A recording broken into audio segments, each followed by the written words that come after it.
Okay. Yeah. Good morning, everyone. Okay, where is your power? Where is your powers? Where is your power? Still at home? How are you today? Fine? Just fine? Great? Okay. Well, I'm really excited to be here, Mbak Atik. Okay, why? Because, well, this is like a lot of interested participants to Yeah. attend the event, and I've heard also that they've been selected. Selected audience, yeah? Yeah, selected But the audience. first 400 audience who came to CDC will get the ticket, Yeah. and the rest, they can't enter the room. Okay, so these participants are the lucky numbers. Yeah, People, good. right? Okay. So, well, we haven't yet introduced ourselves. Okay. Okay. My partner. Start from you, Yanti. Yeah. Hi everyone. My name is Yanti Siralahi. I'm now working in Ministry of Foreign Affairs, specifically handling climate change and sustainable development goals cooperation. And my partner. And me myself, Bu Ati. I am the lecturer here from Teacher Training and Education Faculty. Okay. Yeah. I think we better also get to know some of the audience from here. Like, where are they from? I heard like not only Universitas 11 Maret Yeah. have been invited to present to this event, but also like perhaps from outside Surakarta. Yeah? Okay, you're right, Yanti. So there are a great number of audiences here, and it is not only come from Universitas 11 Maret, but from outside this university. Okay, raise your hand. Those coming from different university as Universitas 11 Maret. Maybe Anyone coming from outside UNS? outside UNS. Outside UNS? Okay. From where are you? I'm from Veteran Bangun Nusantara University. Okay, give a big applause from Veteran Bangun University. And then, is there any audience coming outside from this university? Okay, good. So, what's your name? My name is Fitri. I'm from Universitas Batik Surakarta, Islam Batik Surakarta. Okay, give the warm applause from Batik, Universitas Batik, Islam Batik Surakarta. Good. But I think we also would like to know why they are willing to come to this event. Yeah. Like what is their expectation, or what they want to know about this event? Because right? we are really sure that they coming here with a great expectation to get something, right? Yeah. Okay, so let's start from This side? this side. Okay, Mbak, yeah. Are you ready? Okay. It is not difficult questions. Just give me reasons on what is your expectations coming to this great event. Because I want to know about Mikta.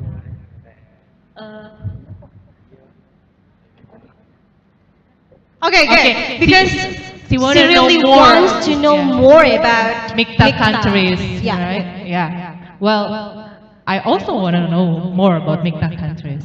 I'm still curious too. Okay. What's her name again? Oh, is that? What's your name? Suci, Mbak Suci, yeah? Suci. From this university? Okay. Yeah. So Tuti, please pay attention carefully to the event, and then you will know more about Mikta countries. And also we have like pre-quizzes, right, before the event, and then so to test how well they know about Mikta, and then later on post-task to know how much gain. But don't worry, it is not being assessed by using score. Yeah. So this is the quiz in which you will get For fun only. Yeah, you will get the reward if you can answer the questions. Of course. Okay.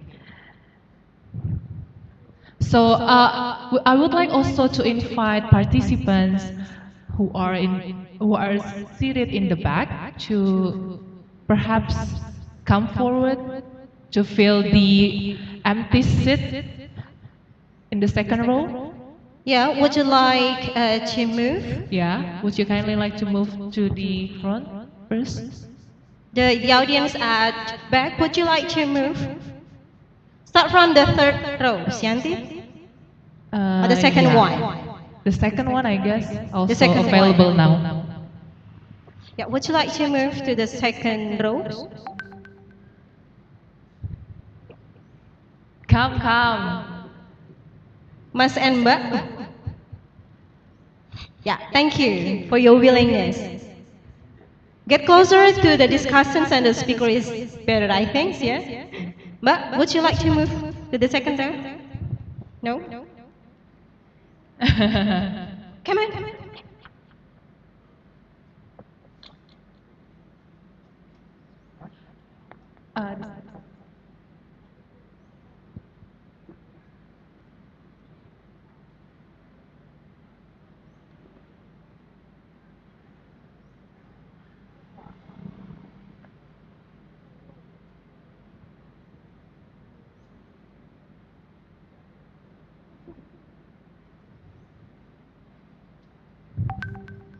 Okay, anyone? Maybe not the back seats, but the front seats also would like to move forward and then fill in the front seats first.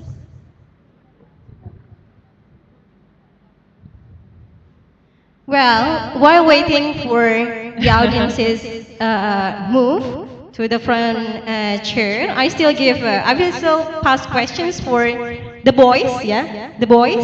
Maybe, yeah. You must, yeah? Are you ready? Yeah. What is your expectations coming to this event? Expectation. Oh, sorry, what is your name? My name is Fianza. I'm from UNS. I want to get more experience in this event. Get more more experience. So you want to experience, interact yeah. with the ambassadors, the ministers, the discussants from this event, right? Okay. So you prepare good questions, Mas. And I do think that is a great opportunity for 11 Maret University, what is as the host of Mikta Goes to Campus. Ya.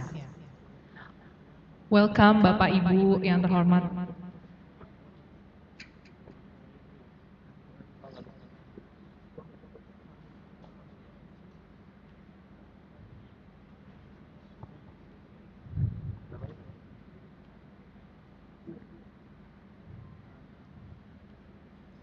Sekali lagi kami ingatkan bagi Bapak Ibu yang masih duduk di belakang atau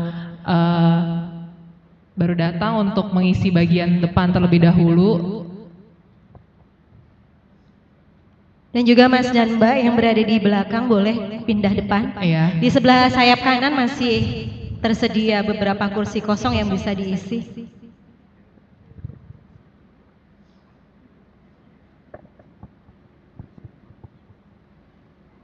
Supaya nanti mudah untuk melihat video tayangan Mikta yang jadi bahan kuis ya. Iya.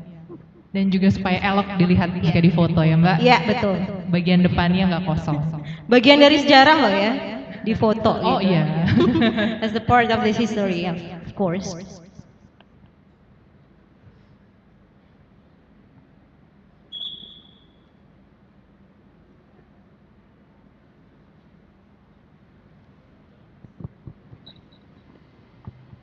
Okay, I think Mbak, aside from how many universities have for UNS about- invited to the event? 8 from 8 8 universities. universities. Yeah. From IAIN Surakarta? Anyone from? Anyone from IAIN Surakarta? Oh, Okay, yeah, good. Welcome. And Welcome to Mikta. IAIN stands for? IAIN. IAIN stands for? Institut Agama Islam Negeri Surakarta. Okay. Ya, May I know what your major is? Dr. Mudofir. Dr. Mudofir.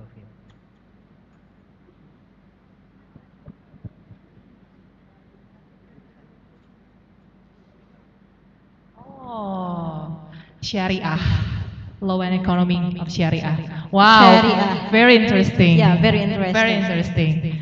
So this only not attract like international relations student or socio political, but as well as like other other major that universities in Surakarta has, right, Mbak?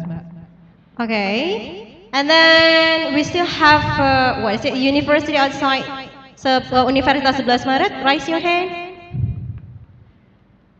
Beside IAIN Surakarta, then Universitas Islam Bati and Universitas Veteran. We still have Unisri. Unisri. Raise your hand who come from Unisri. Not yet coming.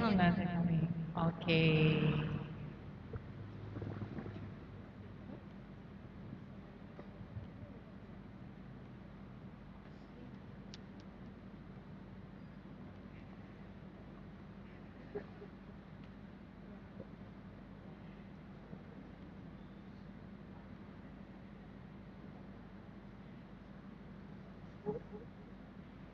Okay, it seems that my students coming to this event Yeah. too. And then I want to pass the questions. Okay, we are still questioning about the expectations coming to this great event.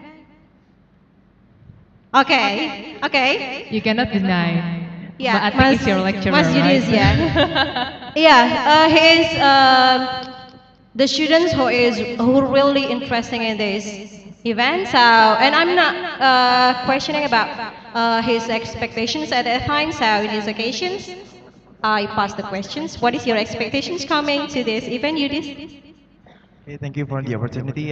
So my expectations, of course, to broaden my knowledge, especially in the, I hope in the education field, of course. And later on, I can learn something new from here, and then perhaps I can share it with all of my friends that happens uh, cannot to come here.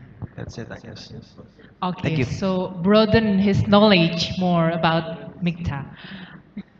So I'm thinking, broaden his knowledge more about Mikta. Who are of you that already know Mikta before you see the videotron or the promotion of this event? Who are you who already know Mikta? Anybody know what is Mikta? Nobody. Before this event, before this promotion of the event, nobody know about Mikta? Oh wow. Oh wow. So this event is really important. This event is really, really important. Yeah. So that's become the big, what is it? The big reason. The main reasons on why they come to this event. Yeah. This event is really, really important. Yeah. So for your information, Indonesia is now the coordinator of Mikta for 2018. So we held like a series of events, be it outreach program like this to the universities or official meetings, and also cross-cutting issues like interfaith dialogue, women and peacekeeping. So this series of event is actually also to the aim is to raise public awareness. So hopefully by the end of today, like we have 400 people, like right, Yeah, right. You're right. will know what Mikta is. Hopefully by the end of today, like we have 400 people. I'm really surprised that nobody knows before, but yeah, it's really a great outreach for us. Yeah, they have curiosity on what is Mikta actually and what is the reason for the establishment of Mikta actually. Yeah, outreach for us. Yeah, they have curiosity on what is Mikta actually, I and think we what is may the reason have like for video of the Mikta establishment of presentation. Mikta actually. Yeah. For a moment while we wait for the speakers and discussants prepare to enter the room. Mikta está buscando formas para superar la crisis económica. Mikta mencari cara untuk meraih pembangunan berkelanjutan. Mikta, savaşın zararlarını azaltmak için yollar arıyor. Mikta, seeking ways to protect citizens from terrorism. Mikta, a brand new, innovative consultative group for addressing global issues. Mikta, a brand new, innovative consultative group for addressing global issues. Oh, okay. It's an announcement that we also provide live streaming. So you can tell your friends or colleagues that are not invited or you cannot because the full registrations to see the live streaming in this link to see the live streaming in this or you may enter the www.kemlu.go.id. This is the official website of Ministry of Foreign Affairs, and there's a section of live streaming over there. So it is hope that you can share the link so that your friend who can come to this room, they still can follow this activity. Yeah, it's live streaming, so it is now already begin the live streaming. Follow this activity. Yeah, it's live streaming, so it is now already begin the live streaming. Yeah, it's live streaming, so it is now already begin the live streaming. Yeah, it's live streaming, so it is now already begin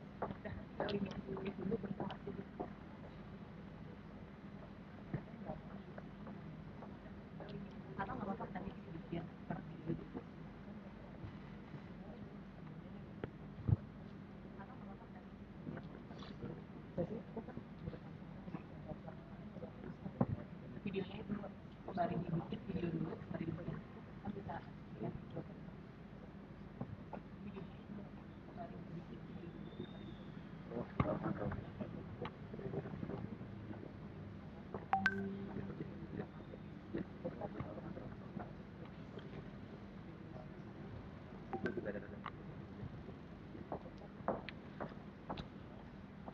Selamat datang Bapak, Ibu, Mbak, dan Mas.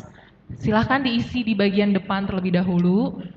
Masih banyak kursi kosong di bagian depan. Terima kasih. Silahkan diisi di bagian depan terlebih dahulu. Masih banyak kursi kosong di bagian depan. Wait a moment. Silahkan diisi di bagian depan terlebih dahulu. Masih banyak kursi kosong di bagian depan. Wait a moment.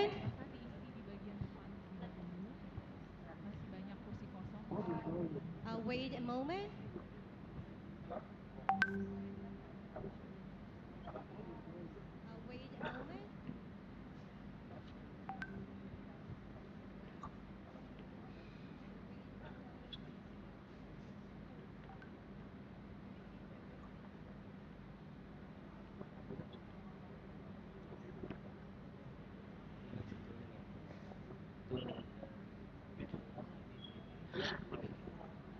If you can see, the link is www.kemlu.go.id/live streaming with capital L /home capital H .axpx with capital L /home capital H .axpx with capital L /home capital H .axpx.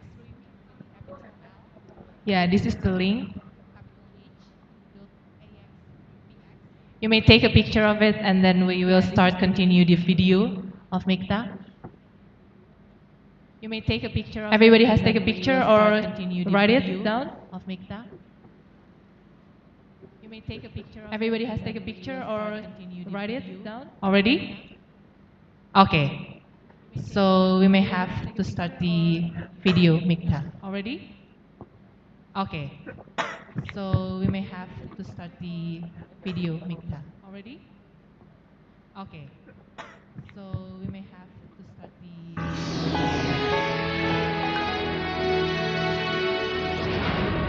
Mikta está buscando formas para superar la crisis económica. Mikta mencari cara untuk meraih pembangunan berkelanjutan. Mencari cara untuk meraih Mikta, pembangunan savaşın zararlarını azaltmak için yollar arıyor. Mikta, seeking ways to protect citizens from terrorism. Mikta, a brand new, innovative consultative group for addressing global issues. Mikta, a brand new, innovative consultative group for addressing global issues. Although the 5 Mikta countries come from diverse cultures and regions, we share core values and similarities.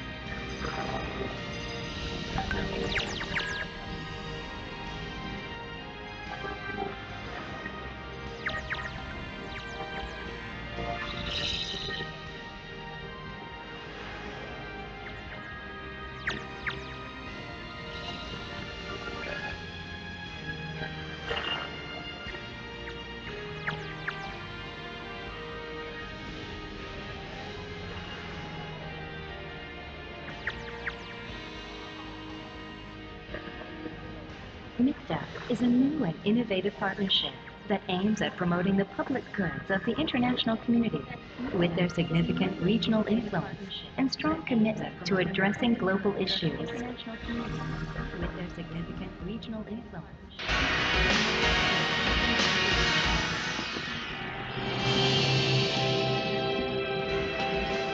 Mikta is seeking to find solutions to global problems through active discussions.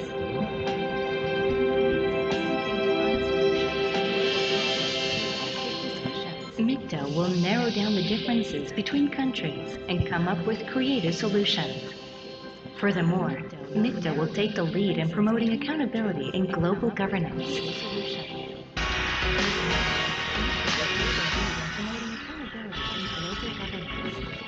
An open and flexible consultative partnership, Mikta. The international community has recognized Mikta's great potential. Launched at the Foreign Ministers meeting, Mikta is gradually expanding its consultative channels. Mikta is also creating a synergy effect through various forms of people-to-people exchanges. Furthermore, Mikta will continue to cooperate with other regional groups to increase connectivity between regions. Mikta avanzará hacia un futuro más próspero. Mikta akan terus berusaha demi pembangunan berkelanjutan. 믹타는 힘쓰겠습니다. 더욱은 11년 Demi pembangunan berkelanjutan. Mikta, dünyayı daha huzurlu hale getirecek. Mikta, to endure to make the world safer. Dünyayı daha huzurlu hale getirecek. Mikta has struck a balance between diversity and similarity. Mikta will pave the way for the prosperity of mankind. For the prosperity of mankind. For the prosperity of mankind.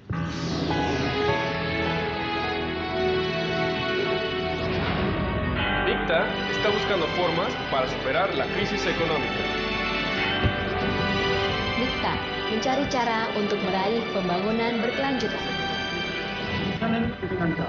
인류만의 개척을 Mencari cara untuk meraih Mikta, pembangunan savaşın zararlarını azaltmak için yollar arıyor. 도전한다. 인류만의 개척을 Mikta, seeking ways to protect citizens from terrorism. Mikta, a brand new, innovative consultative group for addressing global issues. brand new innovative consultative group for addressing global issues. Although the 5 Mikta countries come from diverse cultures and regions, we share core values and similarities. From diverse cultures and regions, we share core values and similarities. From diverse cultures and regions, we share core values and similarities.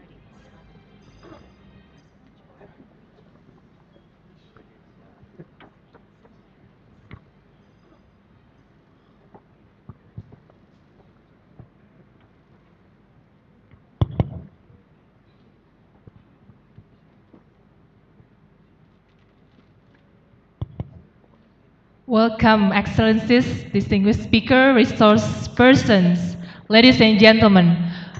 Please give a big round of applause to the honorable speakers, discussants. Welcome. Give a big round of applause to the honorable speakers, discussants. Welcome. Give a big round of applause to the honorable speakers, discussants. Welcome. Good morning once again, Your Excellencies, distinguished speakers, resource person, dear students, ladies and gentlemen. As the second Mikta Goes to Campus talk show is about to begin, we kindly invite all participants to please be seated and kindly switch their mobile phones into silent mode.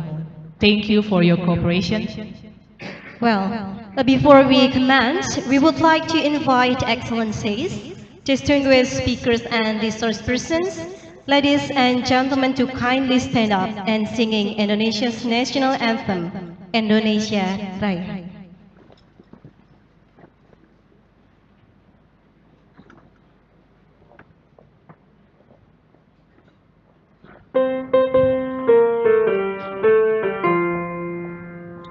Indonesia tanah airku, tanah tumpah darahku.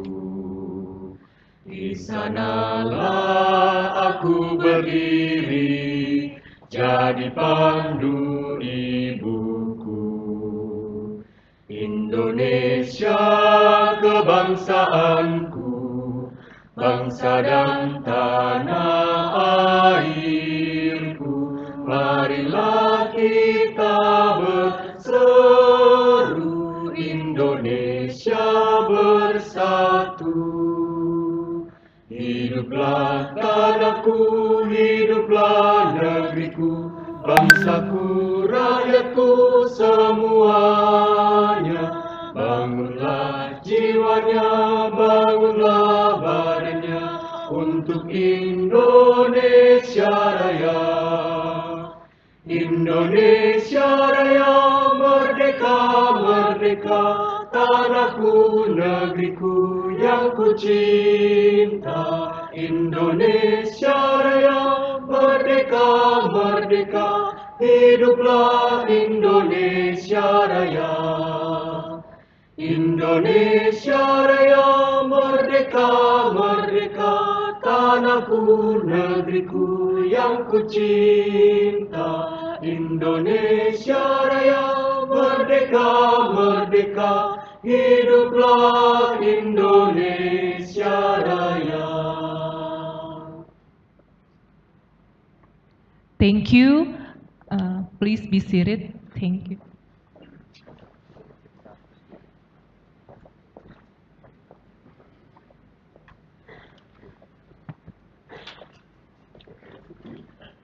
Honorable Professor Sutarno, Vice Rector of Academic Affairs, Universitas 11 Maret. Your Excellency, Mr. Fabian Rudyard, Director General for Multilateral Cooperation, Ministry of Foreign Affairs of the Republic of Indonesia. Your Excellency, Ambassador Alvarez Reina of the United Mexican States. Thank you. And distinguished speakers and resource persons, participants, ladies and gentlemen. Welcome to today's second Mikta Goes to Campus talk show. Well, so Yanti, Can you tell us what Mikta goes to campus is actually?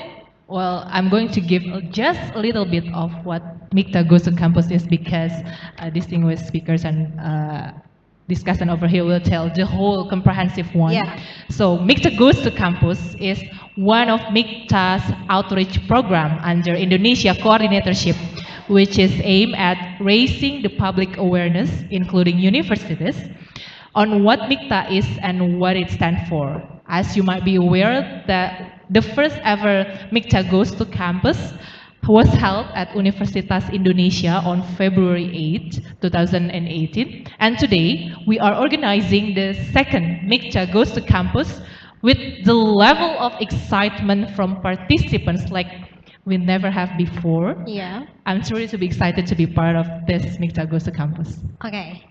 So it is a great opportunity for Universitas 11 Maret as the host for Mikta Goes to Campus for these days. Of course. Okay. Well, before we commence, allow me to elaborate the agenda item for today.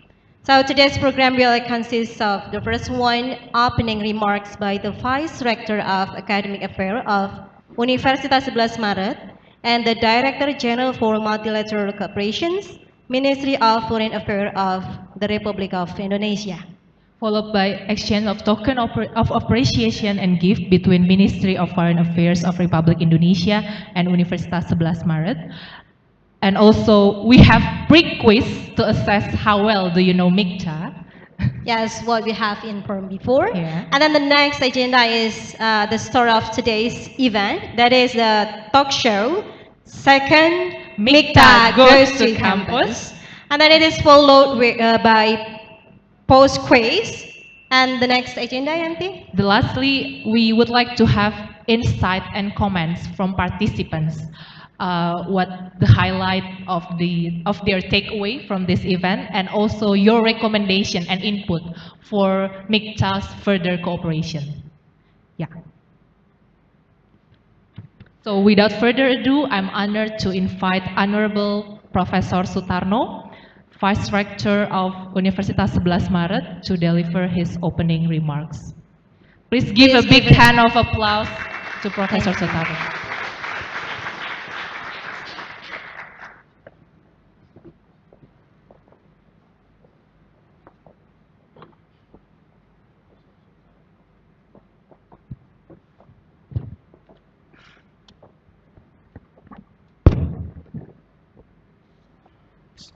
Assalamualaikum warahmatullahi wabarakatuh.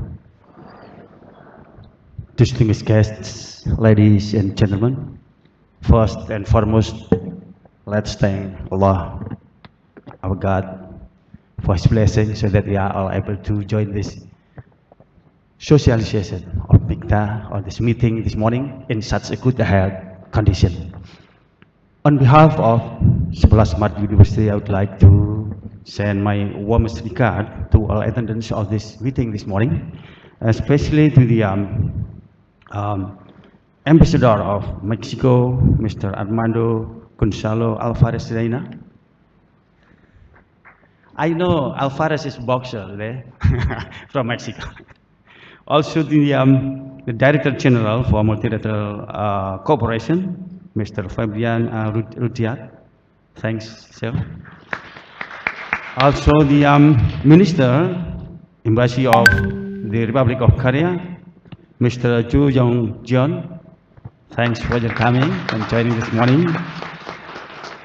Also to the Australia, yes, Second Secretary of Embassy of Australia, Mr. Scott Bedford. Thanks, sir, for your coming. And also all of the deans of 11 Maret University. We got a couple of deans here from Faculty of Technique, Mr. Solihin, Mr. Supander from Law, and all of the vice dean for students file. Yes, all here. Also on the our lecturers, also the attendants from any other universities in Solo City. Welcome to 11 Maret University and welcome to Solo City for the people who are coming from outside of the Solo. Solo City is originally where it's very famous right now. couple of things that make Solo famous. One of them is because of, yeah, our president, Bapak Jokowi, is coming from the city, originally from the city. Second, I would like to apologize that actually this morning our rector, Bapak Rafi Kartisi, would like to join with us this morning in this forum. However, because he still got another important meeting in Jakarta, he actually already in Jakarta since 2 days ago, and still got another meeting there today. So he asked me as a vice rector for academic affairs to give a short talk this morning. Ladies and gentlemen, such meeting like this, or exactly socialization like this, can be an opportune time for us to get to sharing any, for sharing any idea, sharing any knowledge, might be sharing any initiative, especially this morning is regarding the creative economy and also for the global peace. Yeah, that is except that I think it's also becoming very important. Such issues globally right now might be here in Indonesia. I think because we belong to the Mikta. The global issues that also rise up right now is about the sustainable development, also about the economic development, also the global security, also the energy. The energy is part of these global issues that possibly in Indonesia especially, our fossil energies will run out just in the next about 5 years. That's a big problem if we are not having the new source of the energy. So that's also global issues. Ladies and gentlemen, UNS is very aware and also feel very important that combination between knowledge and creativity, is very important in the structures of country's economy. According to the couple theory, actually is the structures of economy in a country is affected by at least 4 pillars. That is affected by academia or scientists first, and then also the industry industry, and also government. Of course, as well with the social society. So for of them is will affect our economy actually.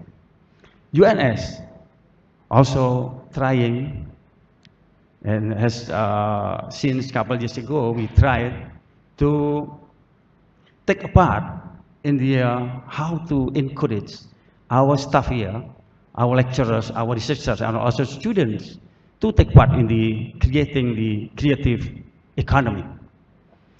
Here in Indonesia, our government is also very aware and stimulate all the Indonesian society to increase, and also our government stimulate our society to increase the creative industry. And yes, right now is the creative industry in Indonesia, although a bit slow at the start, is right now is quite good and better and better. And here in UNS, we also stimulate and encourage our researchers to increase their ability to transfer their knowledge, to transfer their research products into industry, as well as to increase their ability to get new innovation, new invention, and patents, so that we are in UNS also can be part of the increasing the economic creative economy in Indonesia. I would like to tell a bit about UNS, especially for the people who coming from outside of the UNS. Like what Bapak Dirjen said this morning, that UNS, when they are get in the campus, he said, kampus UNS asri sekali gitu. Yes, We are right now in the number 5 of UE Green Metric. Number 5 Indonesia. From,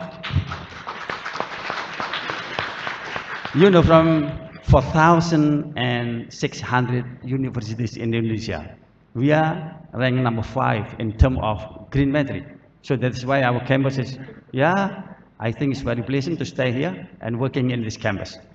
And also we are always at least in the top 10 of universities in Indonesia, always, from many kinds of ranking, from Wipometric, from for ICU, and for ICU right now we are ranked number 5 in Indonesia. From Wipometric we are number 9, and from the PAN-PT of Indonesia we are ranked number 9. So we are always in the top 10 universities in Indonesia right now. In terms of creative economy, I representing UNS. We are very eager to and willing to build any collaboration between UNS and any other partners of Indonesia in the Mikta countries, like with Australia, Mexico, Turkey, as well as the South Korea.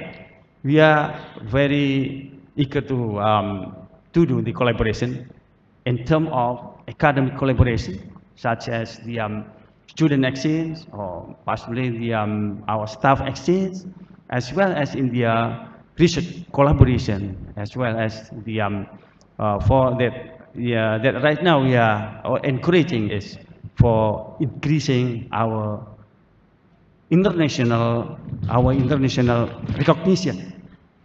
That is what I would like to say about the UNS. And again, welcome to 11 Maret University. Welcome to Solo City. Oh yeah, I forget. I am a part of Solo City, so whenever I got time to talk in the front of a lot of people who coming in here, I should give a message from Solo City. Yeah, Solo City is very famous with culinary city. It's a lot of food outside there that's very delicious. Yeah, you should try that. I should introduce one famous kind of food in Solo City is tengkleng. Yeah. Tengkleng is bony soup. It's very yum. It can be lowering down your uric acid. I'm sure I'm professor in biology. I'm not cheating you. Lowering down your uric acid, and you eat here, go to your tummy, and maybe will end up in your joint. Secondly, Solo City is the city of culture. Yeah, a lot of cultural things that you can observe in Solo City, and also Solo City is city of batik. Very famous kind of batik in Solo is a lot. You can spend only $1, you can get one piece of batik, or even you got $100 or maybe $1,000 also got one piece of batik. So the range is very wide, so you can choose whatever you like and the money that you want to spend in buying batik in Solo City. Yeah, that is message from my city. So if you bring a lot of money to Solo City, don't bring back to your home country. Spend in Solo City. Yeah. Okay.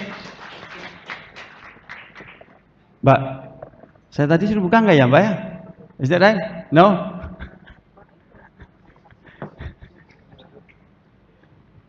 Iya, Pak. Okay, yep. Okay.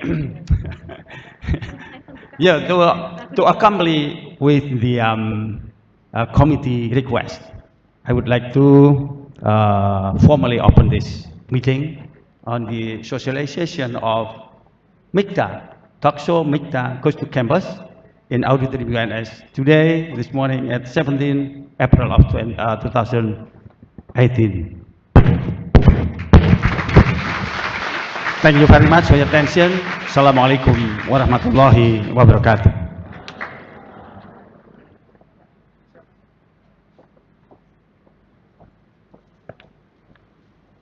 Thank you for valuable remarks. And now, I would like to kindly invite His Excellency, Mr. Febrian Rudyard, Director General for Multilateral Cooperations, Ministry of Foreign Affairs of the Republic of Indonesia, to deliver his remark, which officially opened today's event. Thank you. Please give the warm applause for Mr. Febrian.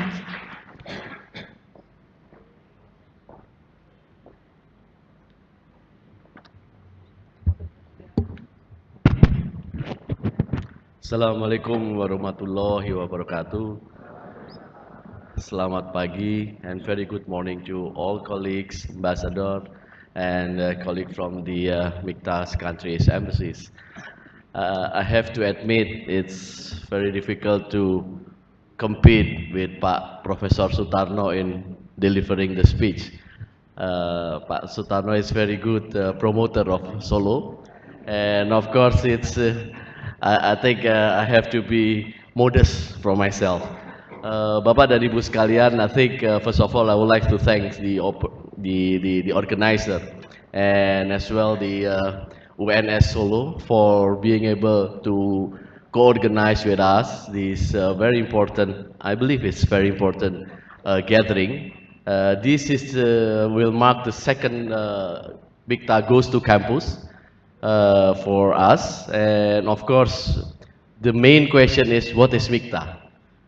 For us, Mikta is a new cooperation among a couple of countries, 5 countries, which is all of the countries are considered as middle power in their region. We come from the different region. We are Mexico from the Latin America, or the America, and then we have South Korea from the East Asia, Australia from the Pacific, and Turkey is from the western part of Europe, close to Asia, and of course Indonesia for Southeast Asia. And how we going to work together, establish an organization, not organization, but a forum, a very flexible cooperation among us. So that's why our tagline is innovative way, and we now experimenting ourselves. We learn from other establishment of the same group before us, and we learn a lot. So we try to avoid the mistake or the shortcoming that they encounter when they establish the group. Therefore, we are not so that ambitious, but we try as much as possible. This is the group among nation, not only among government. Therefore, the socialization, outreach to the stakeholder is very much important. No less important is then reaching out to the academic community. Therefore, during the Indonesia coordinatorship, we deem it's very important for us to be able to reach out into the heart of the academic community, which is the campus. This marked the second time. The first time we have it in University of Indonesia. And then secondly, this is the second, and then next time, the third time we will have it outside Pulau Jawa. So I would like to encourage all of the students to have a close and personal encounter with the Mikta during our program. Try as much as possible to see what Mikta is, and not only that, we also rely on the student as well to be able to be part of us in developing this organization. We start with nothing, we not assume anything, but let's see if Mikta could develop further into a more effective group, then it will be good. Ladies and gentlemen, it's too many point of divergence now in the world. And Mikta's objective is try to, as much as possible, get the point of convergence. We're not talking about the thing that we don't have similarity. We want to talk the thing that we have similarity. We start with that. And not only drive only by the government, but also drive by the nation, by you, by private sector, by academician, and by any other stakeholder in the at the national level. So therefore, I think this is a good time for us to be able to learn on Mikta. Not only learn, but as well, we try to assert possible role that UNS can play to develop Mikta. So we grow together, Mikta grow together with the people and with the academician. I think I cannot agree more with what Professor had mentioned. I can understand why it chosen as the fifth rank in the eco campus friendly part, because it's so fresh. If I'm afraid if I'm studying here, but I can get in, but I cannot get out because it's too convenient.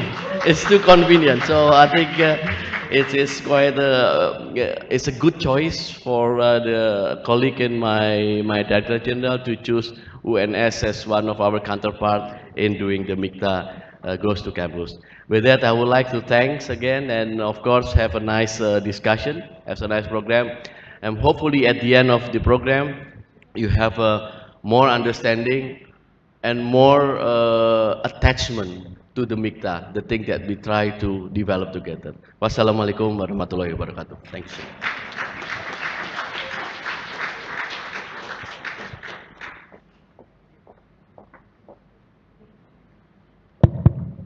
Thank you, Your Excellency, for the opening remarks. Before we proceed to the talk show, we will now exchange token of appreciation between the Ministry of Foreign Affairs of Indonesia and Universitas 11 Maret.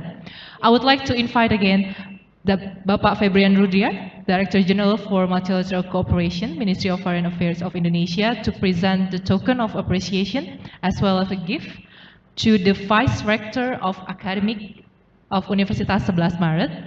This will be followed by a presentation of token of appreciation from the Vice Rector to the Director General. This event is an example of excellent partnership between the two institutions. Please, Pak.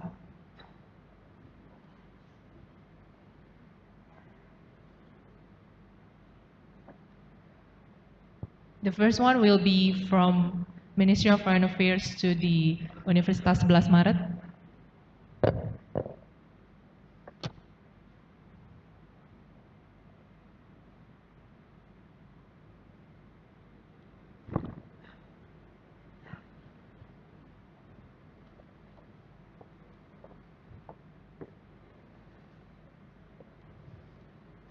Okay, give a warm applause for the partnership between 11 Maret University and the Ministry of Foreign Affairs.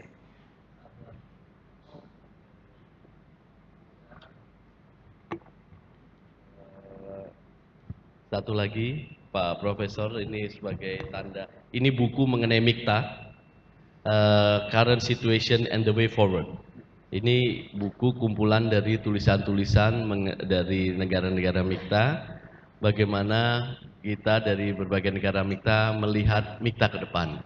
Jadi mungkin nanti ada kopi yang lain, tapi ini sebagai manual book untuk memahami MICTA. Silakan, Pak.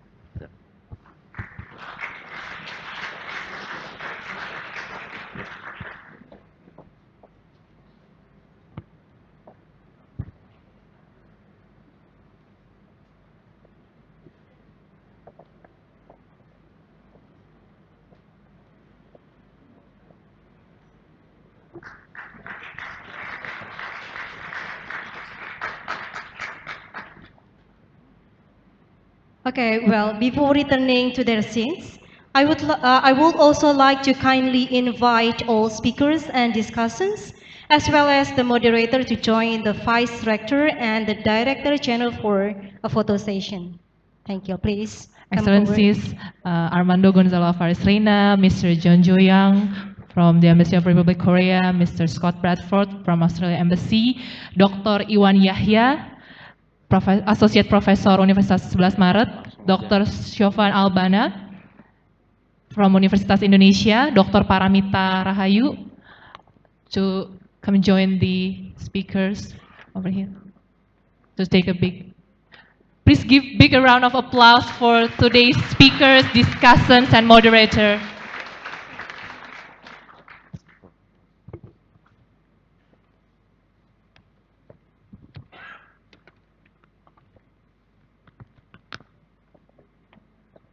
Thank you. We kindly ask you to return to your seat. Thank you. We will now play a short Mikta video to give us a glimpse of information of what Mikta is. Thank you.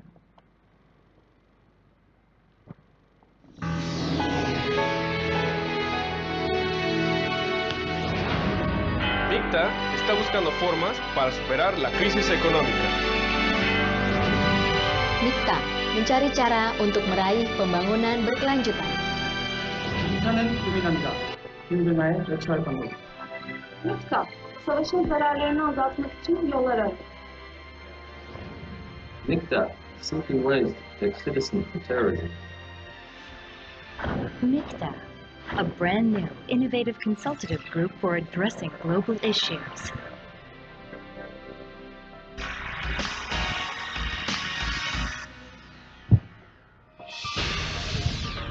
Although the 5 Mikta countries come from diverse cultures and regions, we share core values and similarities.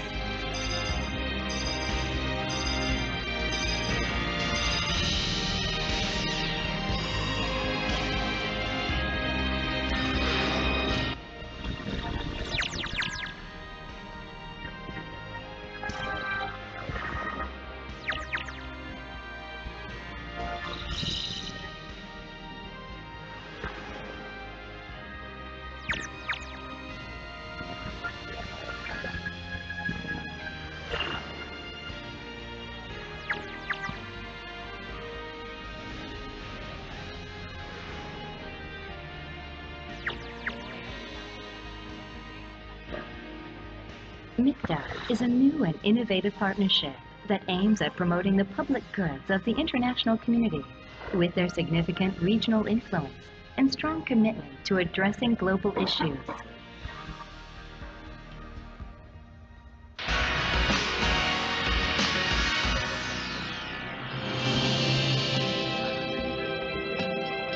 Mikta is seeking to find solutions to global problems through active discussions.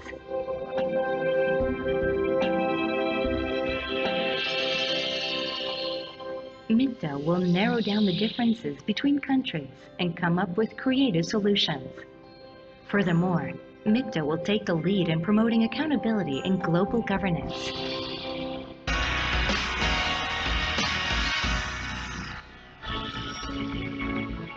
An open and flexible consultative partnership, Mikta. The international community has recognized Mikta's great potential. Launched at the Foreign Ministers meeting, Mikta is gradually expanding its consultative channels.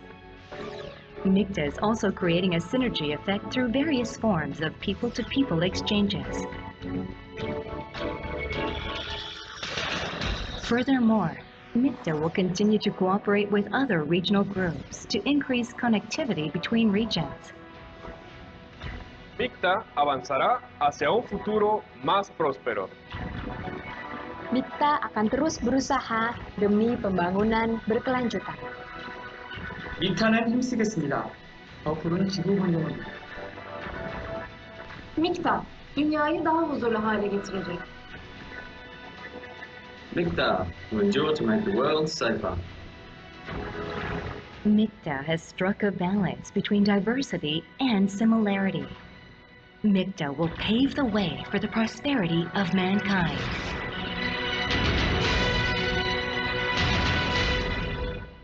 Can we give a big round of applause of Mikta?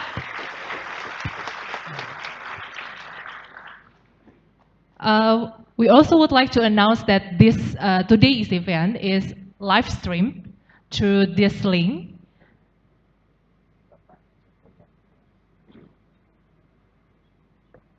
Yeah. www.kemlu.go.id/live streaming with capital L/home capital H.ASBX. So for those of you, your friends, your colleague who cannot enter the room because of the full book registration of today's event, can see the live stream link over here. And what are we going to do right now, Yeah, Mati? okay. Well, for the next agenda item, we will have a pre-quiz, of course, to warm up and assess a bit of the audience's knowledge of Mikta so far. Okay, so how many questions we have, Yanti? We want to have a lot of questions actually, but due to the time constraint, I think 3 is the best. Okay, okay. You can start the questions. I will find those who brave to answer the questions. So for those of you who can answer it, it's an easy question related Mikta.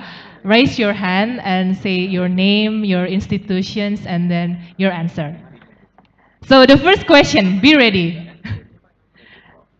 Please mention 5 members of Mikta as well as capital cities. Okay, what is your answer? Amy. My name is Amy. I'm from Economic and Business Faculty. Can you stand up by me? Oh, okay. Thank you. Thank you. Well, the members of MICTA is Mexico, Indonesia, Korea, Turkey, and Australia. The capital city of each member? Yeah, and the capital city Indonesia, Jakarta, Korea, Seoul, and Turkey. What's that? Ankara, maybe. And, I heard someone whispering. yes. Australia. What's that? Melbourne.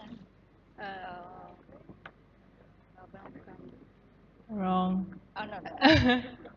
No. Once again, Mexico City. Mexico City, yeah, for the Mexico, but Mexico City and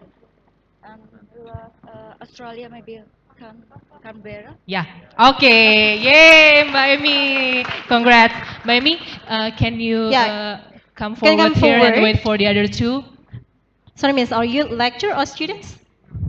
Students. Okay. Student. Thank you, Mbak Emi. Okay, the staff. Please the come staff. forward. Okay, thank you. The second question. Listen carefully. If you watch the video carefully, you will know the answer.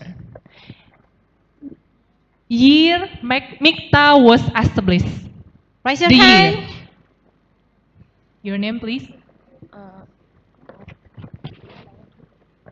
My name is Anissa Pratiwi from English Education Department, 11 Maret University. And the year Mikta was established is? 2013. 2013. Correct. Good answer. Okay, please come forward. Ibu, would you like to stand up here? Okay, the next question. The next question will be, what is the theme of Indonesia's coordinatorship in Mikta 2018? The theme. Mention the theme. Mention the theme. Maybe the audience at back. Any idea what is the theme? There is a clue in the room actually. There is a clue. If you can take a look carefully, there is a clue. Yeah, the clue is around this room, so you can find the clue. Okay? Okay.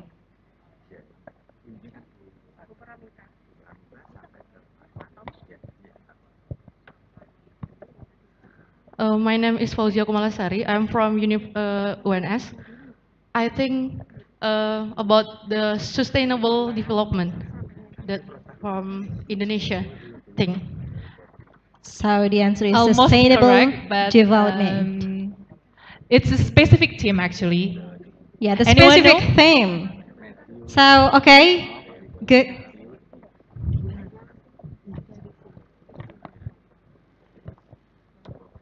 Your name and institution, please. My name is Claudia. I'm from Law Faculty, Universitas 11 Maret. My answer is Security Council. Security Council, the team. No, it's a team of Indonesia coordinators, more into not in the name of organization actually. Security Council is an organization. The other audience, you still can find a clue about the theme for Indonesia coordinatorship in Mikta. There is a theme, yeah. There is a theme. So, what is your answer? Your name first. The name first. And your institution. My name is Linda. I come from Faculty of Economy. My answer is the Minister of Foreign Affairs, CDC, and Universitas of 11 Maret. The team is. No, it's the team. Theme. Oh, The theme. theme. The Yeah. theme. I heard that was a theme. So the theme is fostering creativity. You're so smart. Okay, would you like to? Continue. Yeah. Is it right? Continue. Okay, yes. The complete theme. From the front. Continue, just continue. I won't mention it. Fostering creative economy and contributing to a global peace. Very correct. Very, yeah, good answer. Yeah, finally. Sorry, what's your name? Linda. Mbak Linda, please Okay, come Linda, come forward, forward. please. Yeah. At first, they answer the what is it? The wrong answer, but Yeah. finally, So you can answer Indonesia the correct one. coordinatorship team for Mikta 2018 is fostering creative economy and contributing to the global peace. Okay, and we would like to kindly request the Director General for Multilateral Cooperations, Ministry of Foreign Affairs, Mr. Febrian, to present the gift to the three participants who have answered the questions correctly.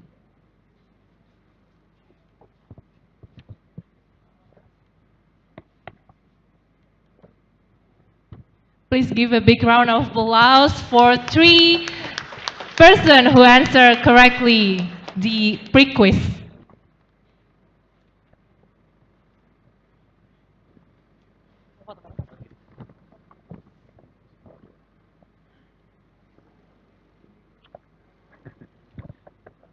Okay. Thank you, Bapak. Thank you, Mbak.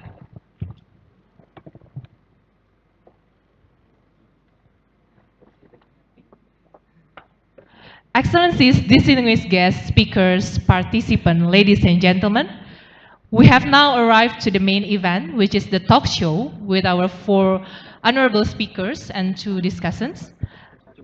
This session will be moderated by Dr. Paramita Rahayu, lecturer from Universitas 11 Maret. Prior to assuming her current role as a lecturer in spatial planning and environment at the Faculty of Spatial and Science, Universitas 11 Maret, she completed her doctoral degree from the University of Groningen in the Netherlands. Dr. Paramita, we kindly ask you to take the stage. I would also like to invite the audience to join me in giving a big round of applause to Dr. Paramita Rahayu. The floor is yours.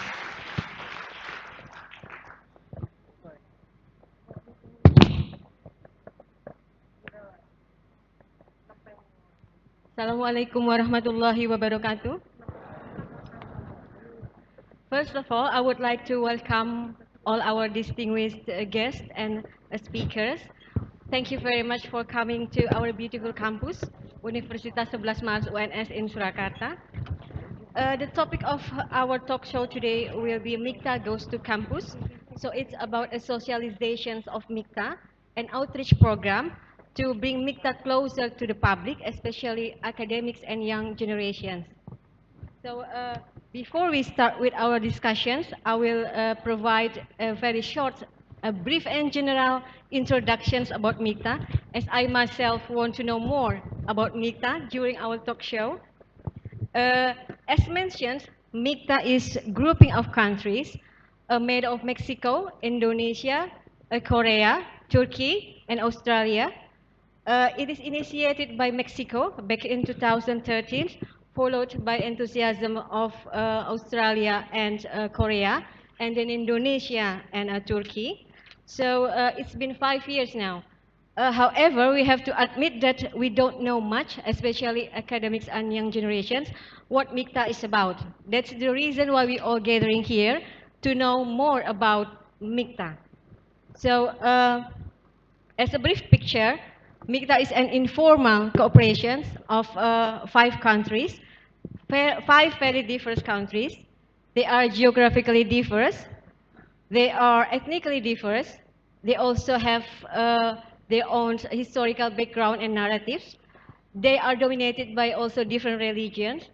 However, despite all those differences, they are quite similar in terms of their economy. They are all members of G20. They are all nations of influence in their respective regions. They are all internationally engaged. They give a lot to international community. They are all countries that have capacity and influence globally. They are also they are all like-minded in global issues such as promoting democracy, open trade economy, and global peace. And some basic facts about MICTA show that their combined GDP is about 8% of the world economy. Their combined populations is about 500 million, which is about 7% of the world populations. And all MICTA countries are members of United Nations, World Trade Organizations, G20. So by being together, they have a potential to create a new institutional capacity. And considering that currently the world is moving into a multipolar world, which is no single country being dominant, and the new global emerging forces are coming, such as G20 and also BRICS, Brazil, Russia, India, South Africa, and also China. And these emerging forces are balancing the established power of G7 countries, the seven largest advanced economy. So so these emerging forces started to changing the landscape of global governance. By grouping together, by having the potential of creating new institutional capacity, MICTA could be part of this changing landscape of global governance.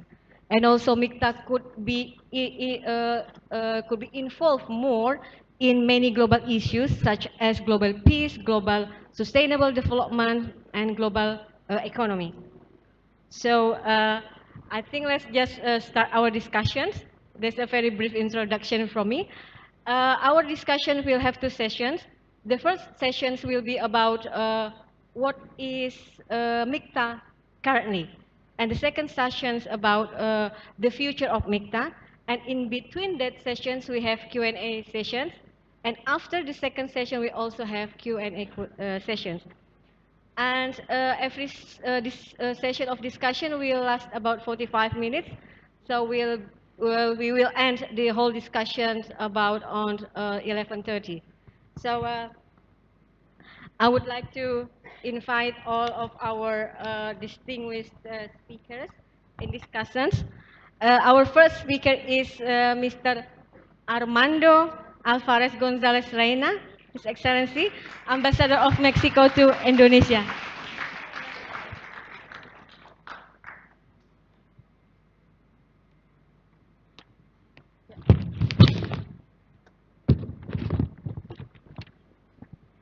And our second speaker is Mr.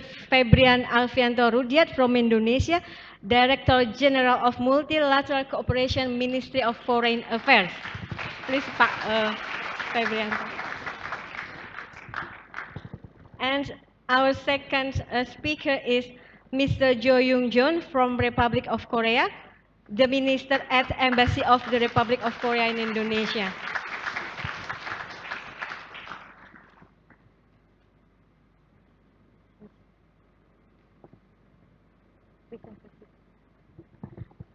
And our fourth speaker is Mr. Scott Bradford from Australia, the second secretary at the Embassy of Australia.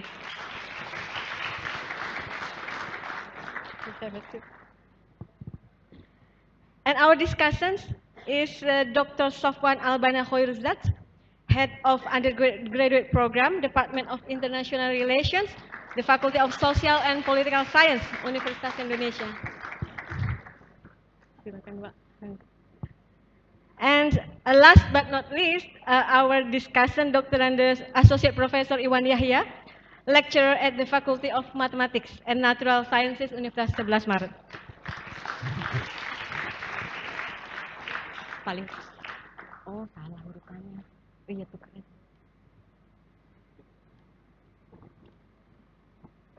Maybe you are here. Oh, okay. Di sini. Please have a seat.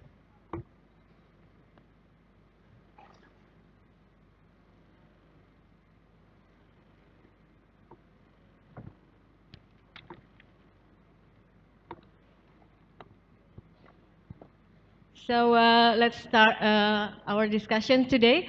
to understand more about what Mikta is.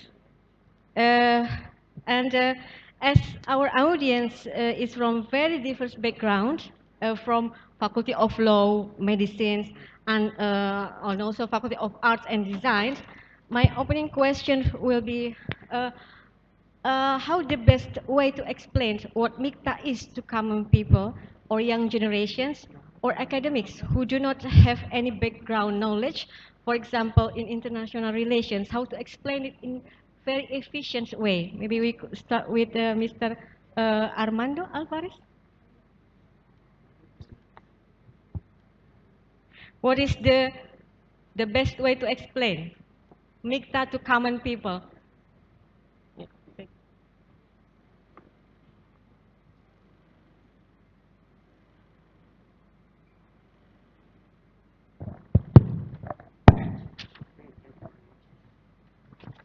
Good morning. Thank you for the kind invitation. I think the best way to, to explain our presence here and to explain the existence of Mikta is the series of changes the world is facing, has been facing for the last few decades, and specifically for the last few years. Some of them for good, some others for bad. Among those changes, I would like to mention some of the most important elements in the current international landscape. First one, a couple of decades ago, was the dissolution of the bipolar order of the Cold War and the fading of the idea of an undisputable hegemony by one single country, the United States. And therefore, the emergence of other countries. Of course, China in first place, but not only China. Countries like India, like Brazil, like many others, and specifically, which is the matter that concerns to us today, 5 countries in 5 different regions, which are the 5 Mikta countries, Mexico, Indonesia, South Korea, Turkey, and Australia, that have found a common ground among all of them to promote changes, inclusive changes for the mankind in the international sphere. We are facing also some not very good prospects today, like the questioning of the values of democracy, human rights, and free market. The not always effective action of the UN and other bodies to face the major changes that the humanity requires.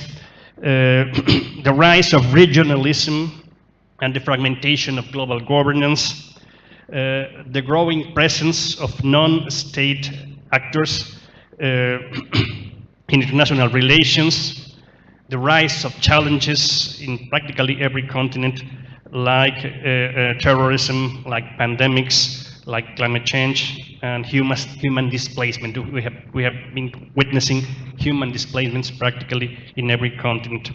Another element was the global crisis, the 2008 global financial crisis, that forced the international community to rethink the international financial system.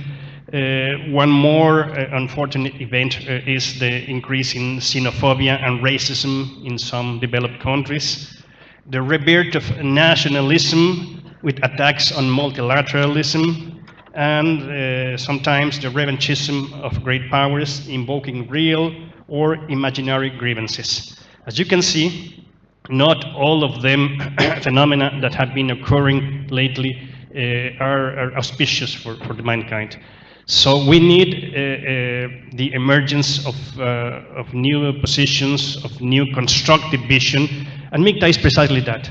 Mikta is a constructive vision by five middle powers, Mexico, Indonesia, South Korea, Turkey, and Australia, that despite living in 5 different regions of the world, that despite of speaking 5 different languages, that despite professing at least three different religions in different varieties, that despite having a different level of development among them, they have all the same common ground.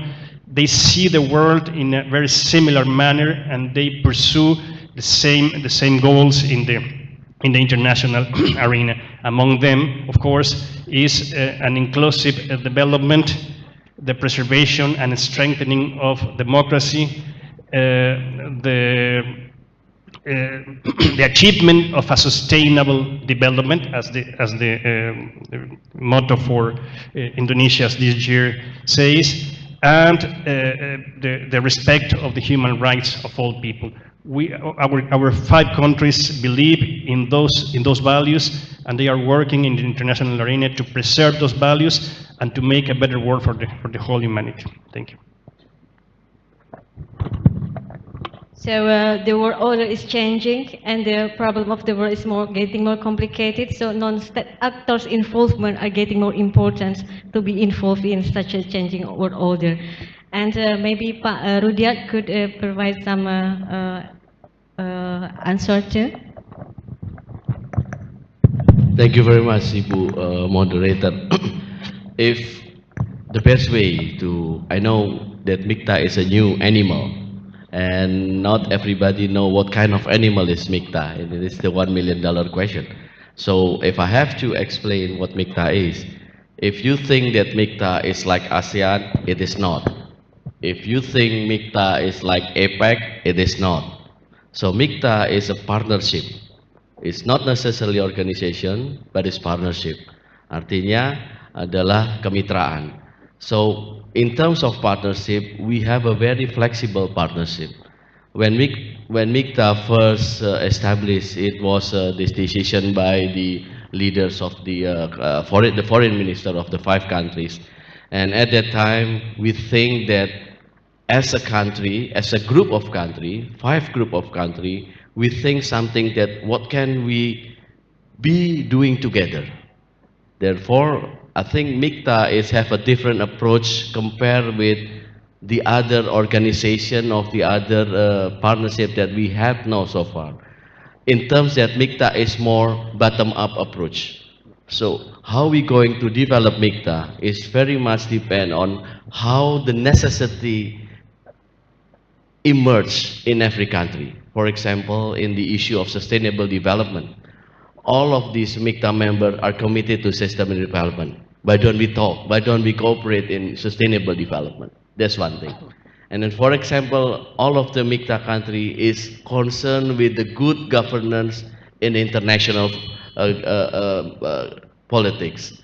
So why don't we, as a 5 country, work together, creating a point where we can work together to achieve a good international governance. This kind of thing. So Mikta is now in developing. That's why I'm saying, Ibu Moderator, when I have my remark, that we are experimenting. We never have this kind of partnership before. So our imagination is the limit. And that's first. And secondly, I think it's more important for Mikta to not only depend the cooperation between the government, but also between the domestic stakeholder of each country. Therefore, it's very important for Mikta, for the government of the Mikta member, to be able to reach out to the many community in the national level. Therefore, with so many people understand about Mikta, what we hope is that there will be so many demand on how we're going to develop our cooperation. And in this particular issue, I think academic community is very important. It will become the motor of this cooperation. Therefore, during our coordination, we have this kind of program, Mikta Goes to Campus. Because I think it's very important, it's unimaginable if we will do something without involving the academician, with the academic community. Therefore, I think, I hope it at least can shed a shadow on what Mikta is for the friends. Thank you. Thank you, Pak Rudiat. So, Mikta is an informal partnership that will be developing in accordance to demand of every country, so that involvement of every stakeholders is very important. And maybe Mr. Joyen John could add some more explanation.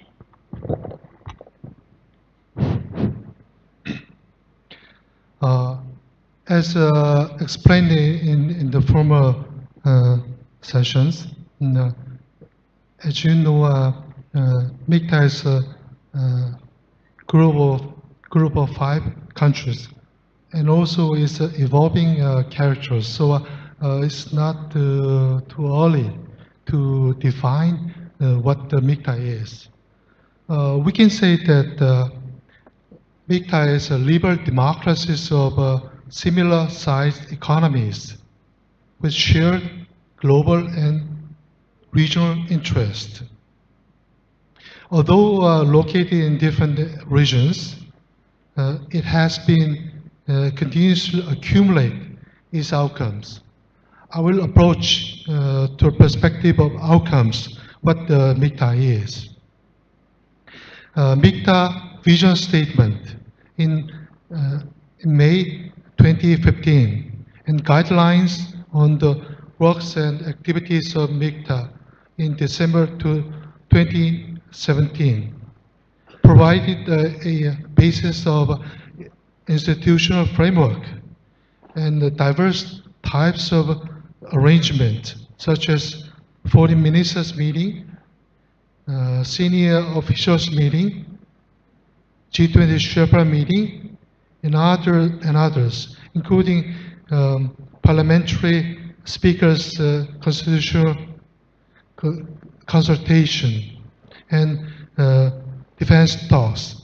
Other fora, for example, as mentioned before, academic network, diplomatic community, journalist exchange, and student campus comprises the Mikta ecosystem. Through this consultation, in much layered areas, joint statement, for example, by 5 countries on significant global issues have been adopted more than 30 times for the last 5 years. More than 30 times is accumulating its outcomes. Growing awareness and solidarity among Mikta members has allowed to address issues of common interest more efficiently and to provide with the chances to strengthen bilateral relations. Cooperation among Mikta members can be pursued in Geneva, in New York, and also here even in Africa and in Europe and all over the world. Thank you. Mr. Scott Bradford, maybe you add some more explanation about what Mikta is, how to explain it efficiently to the common people. Baik, selamat pagi semuanya. Sebelum saya mulai, saya ingin mengucapkan terima kasih kepada Universitas 11 Maret atas kesempatan dan undangannya, dan juga kepada Kementerian Luar Negeri atas undangan dan kesempatan untuk bicara hari ini. Sekarang bahasa Inggris ya. So responding to Ibu's question about how to explain Mikta to the common person who is not maybe a student of international relations or works in a foreign ministry. As Ambassador indicated, we are living in a changing world. We are facing headwinds to the international order that we've come to know and be used to over the last 50 years, and things are changing very quickly. And it's important for countries like us and our Mikta partners to find other countries around the world who see things in the same way that we do. And of course, we come from different parts of the world, which has already been explained, but we all share a common commitment to a stable, prosperous future for us all. And I think the best way to describe Mikta succinctly like Bapak Febrian has already said, is a partnership, but most importantly, it's a partnership that's seen to to be a bridge in order to respond to an increasingly unstable international system. Somebody in an academic paper a while back referred to the Mikta countries as the sensible center of the G20. And I think there's perhaps something to that. I'll leave it at there for the moment. Thank you. Maybe Pak Sofwan, you are a lecturer. Maybe how you would explain Mikta to non-international relations students, for example. For example, Faculty of Medicine students. Okay, thank you. First of all, I would like to thank the organizers and the ONS for inviting me to participate in this, I think, very important and timely event. And I'm very happy also because coming to Solo is always like a feeling coming back to my own home, because I have my grandfather was coming from Kartosuro, Gompang, very close to this university. So it's like coming back in an early mudik. Usually after Idul Fitri, I went to Gompang for the Trah meeting. So thank you very much for inviting me for an early trip to Solo. And second, the question is also very important for us all. What is Mikta and how is Mikta relevant to our daily life? So let's start with this question. Is anyone in this room, the students, looking at recent international news? What attracts your attention? What is now becoming a hot topic in international news? Yeah? The attack on Syria, the trade war between the United States and China, the heating tension in South China Sea. Those are probably some of the symptoms of our changing world. So today's world is a rapidly changing world. The post-1945 global order, global governance, established by major powers who won the Second World War, mainly the United States, then established the United Nations, and then the Bretton Woods institutions, the IMF, World Bank, and then GATT, which transformed into the WTO, as well as other global institutions. But then, because the development of the countries in different parts of the world are, how to say, somehow resulting in a different picture from the post-1945 picture. So if we look at the expectations of many experts, in 2050 we will have a different economic landscape. The dominant economic powerhouses, usually established in the G7 countries, are no longer in the big seven. China will be the largest, and then India, and then the United States in 2050.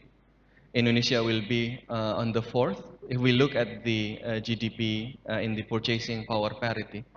So many, in this structural change in the international distribution of power is usually accompanied by instability in the international order.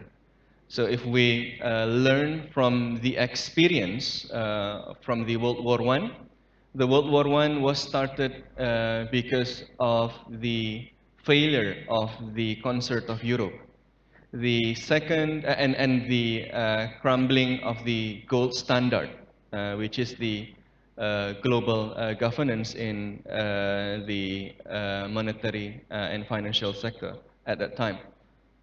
And then the Second World War broke out because of the failure of the League of Nations, as well as the debt crisis in the post-World War I, in the interwar period. So the failure of the global governance risked a global catastrophe. And now we are facing more than war. Not only a global war, we are facing a more complex challenges like climate change, which needs a more stronger collaboration between countries, because the effect of climate change will not see state borders. But at the same time, the international system, the existing global governance are very slow in responding these transnational challenges. So amidst that change, there are status quo powers, those who were established powers, the G7, the United States, and its allies, as well as the emerging powers, such as the BRICS. In this situation, the world needs a good management of the reforming of the global order. Without that, we are risking a lot of crisis, and this might be bigger than the Infinity War, the Marvel's Infinity War. That's why Mikta assemble. It's not only Avengers assemble. The Mikta assemble and to tackle this challenge. Mikta aims to be the hubs of nations who attempted to improve global governance and providing innovative and creative solutions to ensure that the world in this rapid change will not fall into crisis, into catastrophic wars, into climate disaster, but into a stronger and more peaceful world. So it's a very huge aim, a very ambitious goal. But an ambitious goal, as the saying said, 1,000 miles started with a single step. So it must be started with real, concrete, bottom-up, and doable actions. That's why I applaud Mikta and its leaders for experimenting with creative initiatives. I see three important innovation created by Mikta. The first is this is the first cross-regional partnership, which attempts to bring different perspectives, different backgrounds, different influences of important countries in regional mechanisms. Indonesia is the largest country in ASEAN, and ASEAN is at the center of the Southeast Asia and the larger East Asian regional order. South Korea is an important middle power which plays important role in managing the rapidly developing the advanced economies of East Asia, but at the same time risking war with the advance of North Korea. And we also have Australia, an important actor in Asia Pacific, Turkey, an important hub between Europe, Asia, and Africa, as well as Mexico, which is an important player in America. So this is an attempt to be the hub of these regional hubs. So this is a very important innovation. Second, Mikta countries are very diverse. It came from different civilization. It represents different major religious groups, Muslim countries, Catholic majority countries, Asian philosophical tradition. So this is a very new, but also very rooted in the history of humankind. So using this diversity is the strength of Mikta. The third is the bottom-up approach used by Mikta. So Mikta, as the Director General already mentioned, is not only a cooperation between governments, but also between nations. So it hopes to involve a lot of part of the nations, so including, of course, you. So with that, I would like to close by saying that this is a reach out initiative, but a reach out initiative is an interactive mechanism. So it is not a one direction mechanism where these Mikta big guys tell you what Mikta is, but I do believe that these leaders also hope to hear your voice. What do you want for Mikta to do? What can we do together to bring these Mikta countries closer? And by bringing these Mikta countries closer, we can create a strong hub of nations, which then can create a stable, improved global order which can solve rising global problems. So let's hear your voices. Thank you very much. Thank you very much. So the keyword interactive relations between stakeholders of every member country with the country member is very important. So young generation academics should be active to get in touch with Mikta and its activities. And maybe my next question is about, in your views, what are some of the most significant achievements of Mikta since its establishment in 2013? Maybe we can start with Mexico as the initiator of the Mikta. Thank you again. Well, Mikta is still a young baby. It's only 5 years old, but however, at 5, Mikta has had very important achievements. Firstly, Mikta has considerably strengthened the bilateral relation and cooperation among the members of the group. Let me tell you that in particular for Mexico, now Mexico is much closer to Australia, to Indonesia, to South Korea, and to Turkey than it was 5 years ago when Mikta was created. So that is a very, very important achievement, bringing together all 5 countries. Secondly, well, Mikta has become an ideal platform for the exchange of points of views and good practices on issues of common interest among related actors. Thirdly, Mikta is a force in favor of multilateralism, global efforts for stability and prosperity, facilitating pragmatic and creative solutions to regional and global challenges.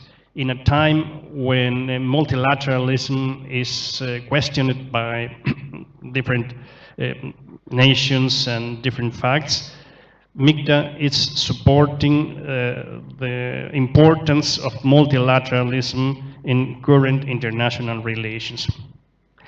Thirdly, Mikta is basically a consensus seeker on international positions, in different topics like climate change, cybersecurity, financing for development, terrorism, and international security. The political and security situation of some specific regions like the Korean Peninsula, like Syria, and like some other regions. Fourthly, Mikta has become a facilitator of agreements on the international agenda, since Mikta is composed of 5 middle powers, so Mikta can present itself as a representative of a broader spectrum of the community of nations. And ultimately, and perhaps the most important thing, the main achievement of Mikta is 5. Mikta has consolidated itself as a space of certainty and rationality in a growingly uncertain and irrational world. Thank you. Thank you. So one of the main achievements of Mikta, according to Mexico, is bringing together these 5 diverse countries with a very different demand and also problems to get together. Maybe Mr. Jo Young Jun could provide the answer.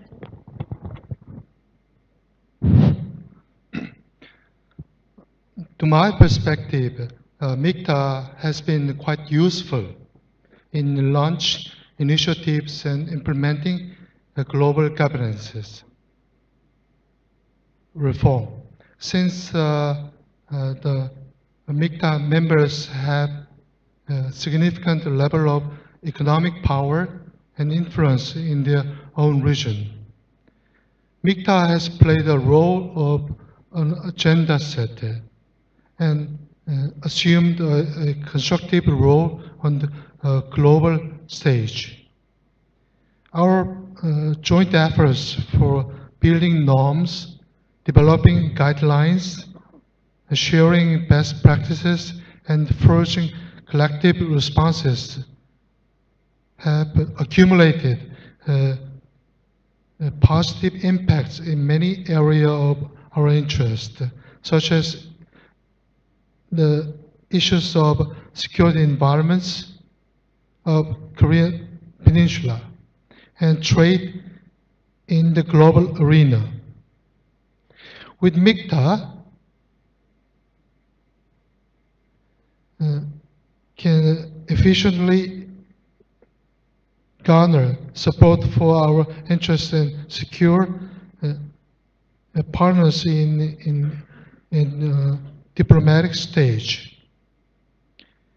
Mikta will serve as a cross-regional consultative platform to advance discussions in global issues in multilateral forum and will enable us to strive to find pragmatic and creative solutions through collective diplomatic capacity among middle power countries. Thank you.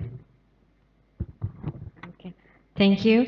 Mr. Scott Bradford, as a third, Australia is a third coordinator of Mikta, right? That's correct. So we continue to be really delighted with the progress that Mikta is making. As Ambassador highlighted, it's still a baby. I like Pat Shofwan's analogy of the Avengers. We're probably only still in the first movie of the Avengers, so still trying to work out the best way to move forward and work together.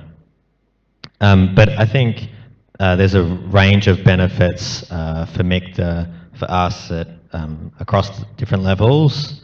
Most importantly, Mikta provides great opportunities for our foreign ministers to have frank and lively and open dialogues without the bureaucratic sort of nature of most bilateral meetings or even multilateral meetings in the UN or elsewhere. So we see that as being particularly useful. An important achievement of MICTA so far is the increasing number of statements, joint statements that we've made together on a range of issues. That's ranged from the United Nations Sustainable Development Goals to the situation on the Korean Peninsula. Our trade ministers have also come together and gave a robust defense for the multilateral trading system. That's the World Trade Organization, and that was while people have been very pessimistic about MICTA's capacity to be able to do these things, these kinds of statements and meetings demonstrate to us the real sort of substance that MICTA can provide.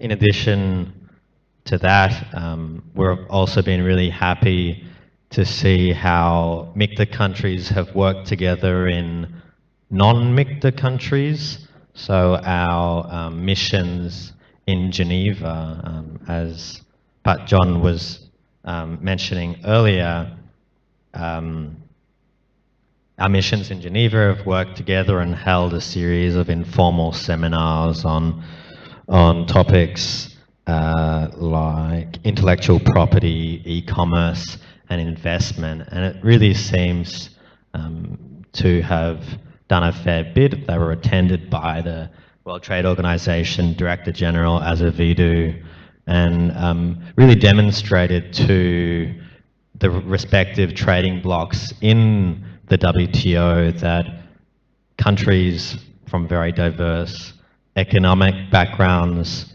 and also regional backgrounds can work together and really break up some of these long-standing blocks that effectively prevent too much from progressing in the multilateral trading system at this point. I think I'll leave it there. So breaking the ice of interrelations between blocks is very important achievement of Mikta. Thank you. So I would like to deliver the same questions to Pak Febrian, but also, with additional questions about what is the program of Mikta under your coordination, Indonesian coordination, the achievement and the next program of Mikta. Well, thank you, Bu. I think I would like to address the first question first. What is the achievement?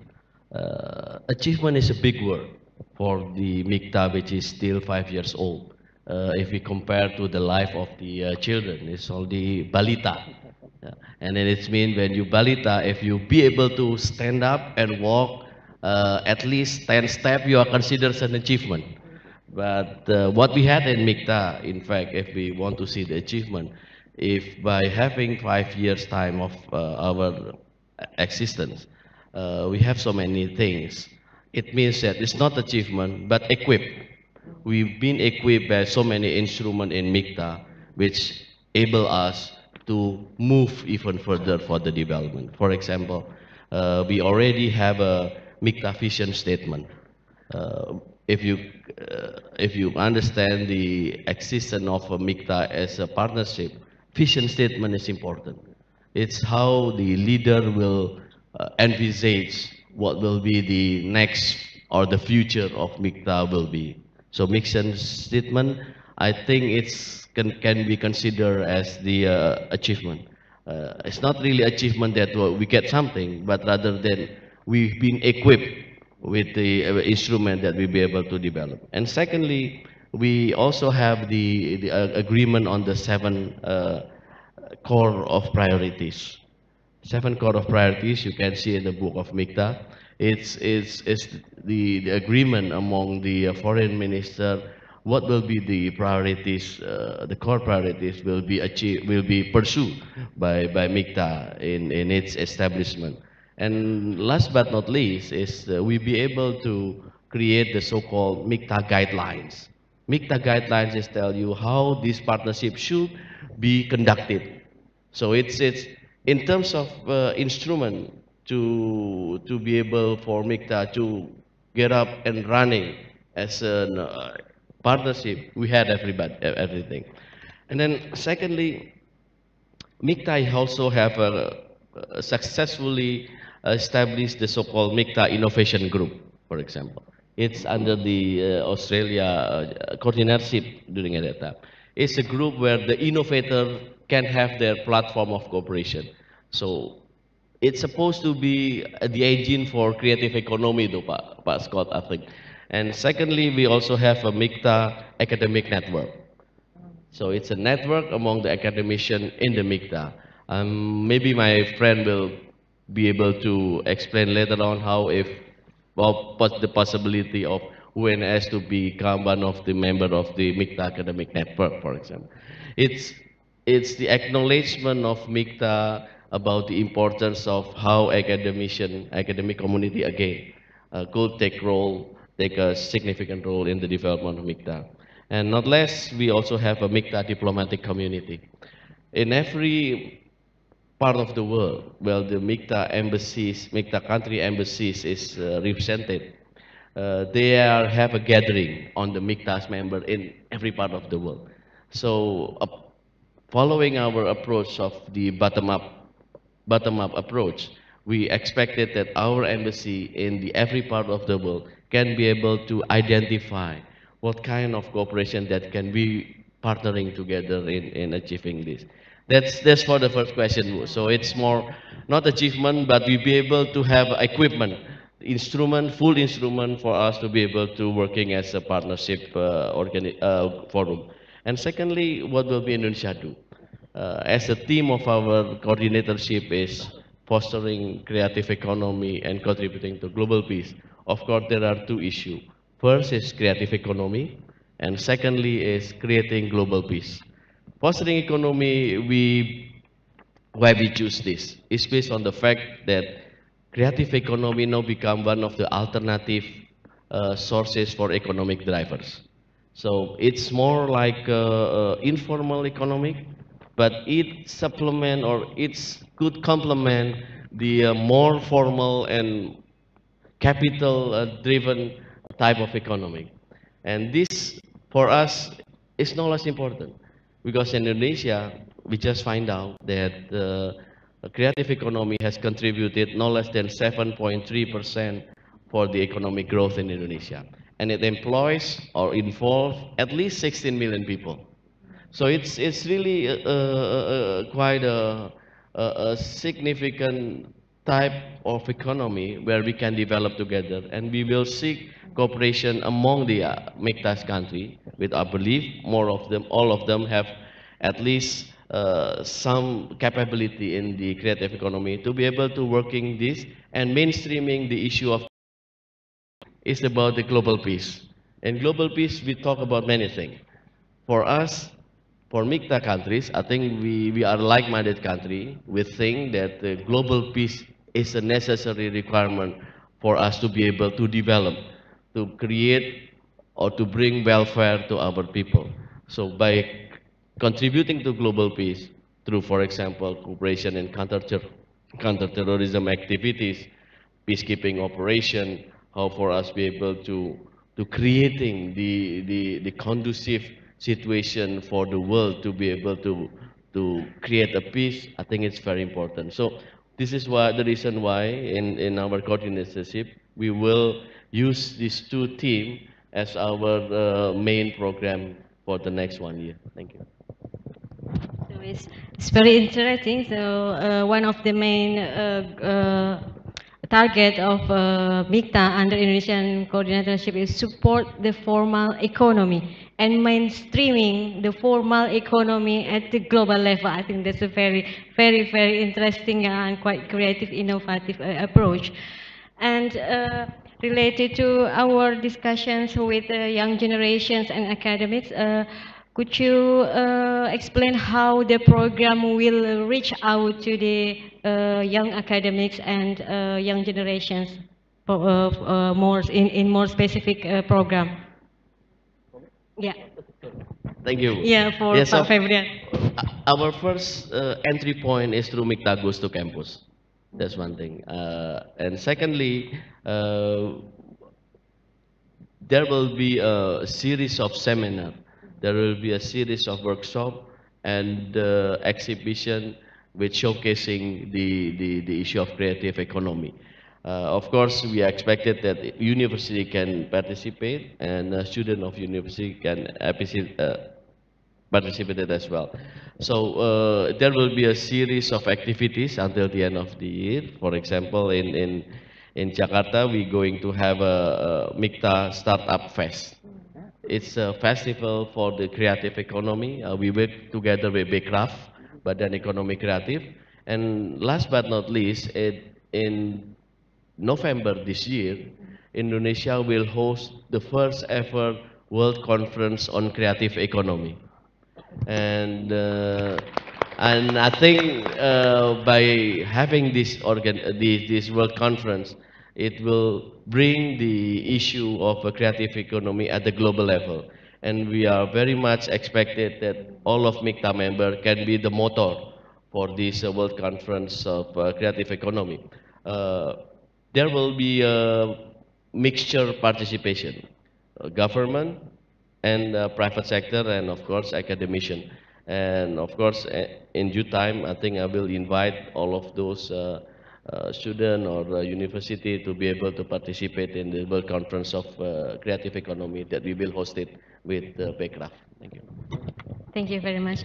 And now I will deliver my questions to Pak Iwan Yahya. How do you think UNS specifically could be involved in this program, and how UNS programs are in line with the creative economy that is set as one of the main target of Mikta under Indonesian coordinatorship? Okay, thank you. Before I answer your question, I would like to to mention my impress about Mikta. I just have one question to Dr. My friend over there about Mikta this morning. I was talking from my perspective as a physicist. I think this is a very, very prospecting option to all of us in the world beyond the two big groups of recent times. I believe that Mikta is representing commitment of our country to actively take part of creating more peaceful world. That's it. Secondly, if we are talking about creative economy, I imagine that very young men with a very creative idea, they know how to create a value proposition, they know how to win the competition, but also we are talking about standard, we are talking about network. So we are also talking about the capital supporting for our government. We have a very serious discussion here in our university how to provide what we call as state-owned venture capital to support our startup. The second thing, how about our commitment to take part in sustainable development? The third one, how to bridging the innovation and business opportunity to even the remote island in this country. So we know now that there are about 16 million very creative person in this country that involved in this business. But we have more than 250 million people in our country. So it's not quite easy to bring, to deliver, to shifting our people in remote area to be part of the creative economy program to increase our quality of life. We are in UNS, we have experience in many remote islands in Nusa Tenggara, for example. We support local people over there on the using the renewable energy to create the economic capacity to create business, then we believe that would be very good for our nation.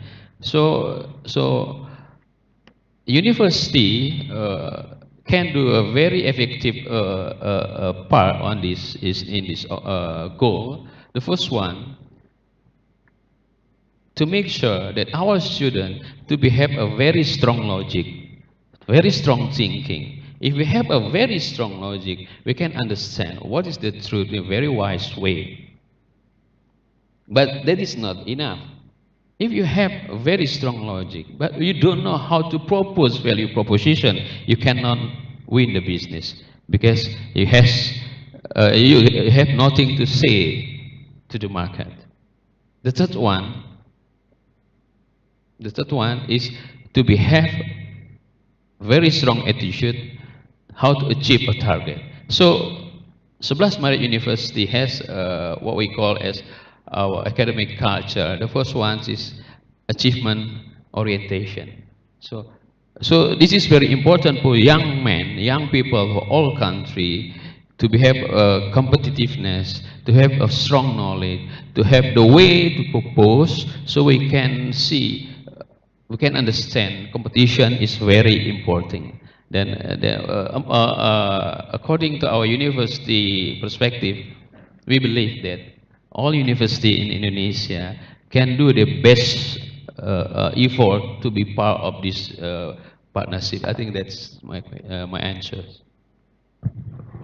Thank you very much, Pak Iwan.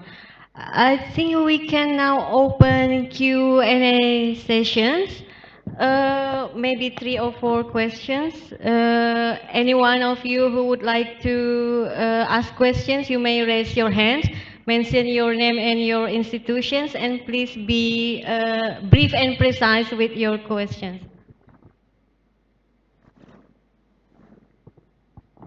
Yeah, 1 and 2 and 3.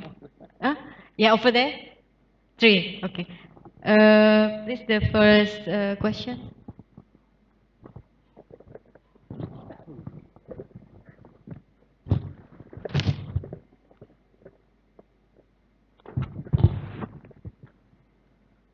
Good morning.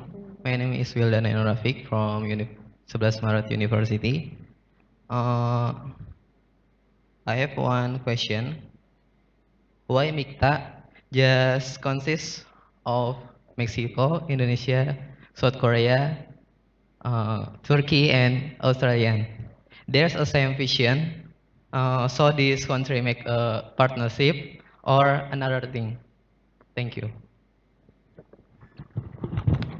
The second question, we collect all questions first and then go to answers.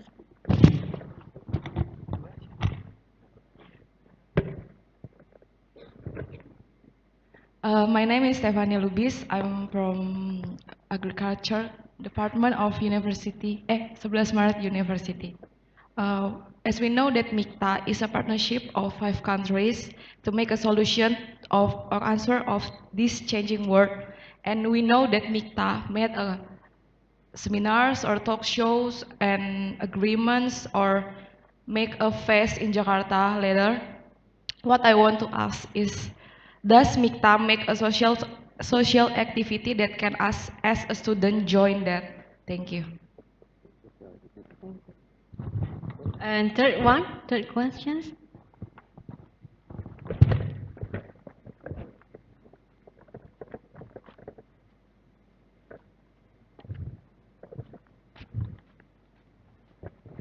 Okay, good afternoon. My name is Claudia. I'm from Law Faculty of 11 Maret University.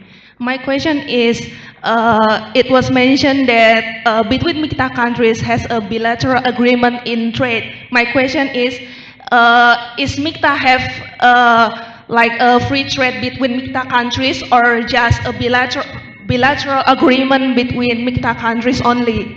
And if there's no free trade between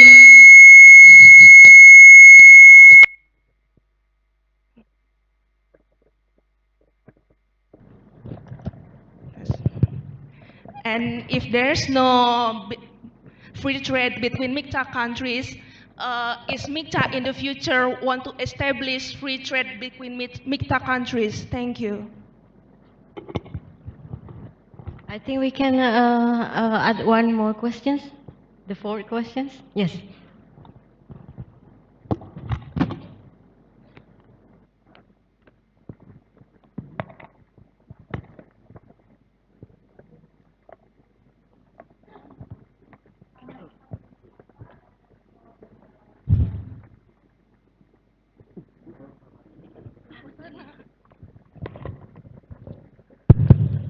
Okay, my name is Sapta and I'm from UNS.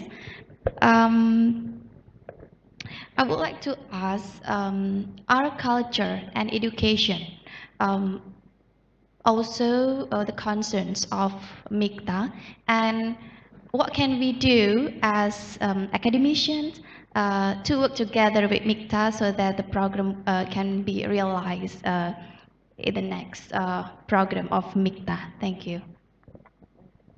Thank you very much for all questions. So it's about why only 5 countries join MICTA currently, and is MICTA have social activities in which students, young generations could join, and the third is about possibility of bilateral agreement between MICTA countries. And the last question is about how stakeholders could be involved in more active in MICTA programs. I will not define who should answer. Maybe one of the speakers would answer first. Thank you very much. Well, I will refer first to the first and the third questions because they are very much related. MICTA, what is MICTA? And especially what MICTA is not. MICTA is not a military alliance. MICTA is not a free trade agreement. MICTA is not even an international organization. We don't want and we don't need to create another international bureaucracy. MICTA is basically a space. It's a space of coincidence, between 5 nations, 5 large nations, 5 G20 nations in 5 different regions who have a similar view of the world and therefore have similar policies and similar goals for the future. So although we are all open economies, we are not forming a free trade agreement among the 5 of us. But for instance, 4 of our countries, Indonesia, Mexico, Korea, and Australia, are part of APEC. All 4 countries are part of APEC, which is a mechanism of cooperation in Asia Pacific. It's a trans-Pacific cooperation mechanism. Also, each one of our countries are open economies. Indonesia has a very important network of FTAs, both bilateral FTAs and FTAs in the frame of the ASEAN group. The same is for Australia, the same is for Korea and for Mexico. Mexico is a country open to all 4 cardinal points. To the north, we are part of NAFTA, along with the US and Canada, which is the largest FTA in the world. To the south, we are part, along with Colombia, Chile, and Peru, of the so-called Latin American Pacific Alliance. To the east, we have an FTA in full operation with all 28 European nations. And to the west, we were historically the first Latin American nation to join APEC more than 25 years ago. And very recently, we are signatories of the so-called CTTPP, or TPP-11, which includes 11 nations, both in the Americas, which are Peru, Mexico, Chile, Canada, and 7 Asian nations, among them Vietnam, Japan, Singapore, Australia, New Zealand, and Brunei, and Malaysia.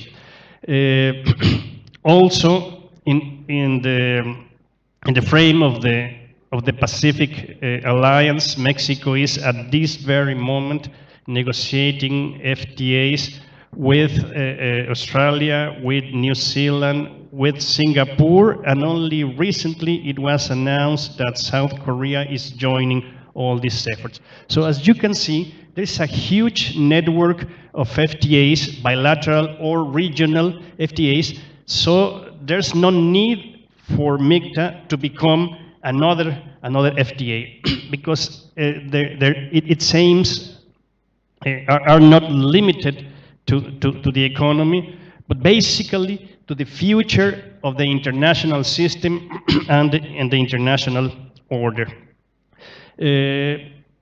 I will not elaborate further about the future of MICTA because I understand that is the subject of the next session. The other question was about how can students be part of MICTA. Well, actually, you are part of MICTA. That is why we are here. We are here today. The times of the international relations limited to intergovernmental relations are long gone. Now, international relations involve of course, governments, but also involves the private sector, also involve think tanks, and very, very specifically involves the intelligentsia of each countries, and that intelligentsia is normally gathered precisely in spaces like this, in universities. So you have a lot of things to say about the future of MICTA.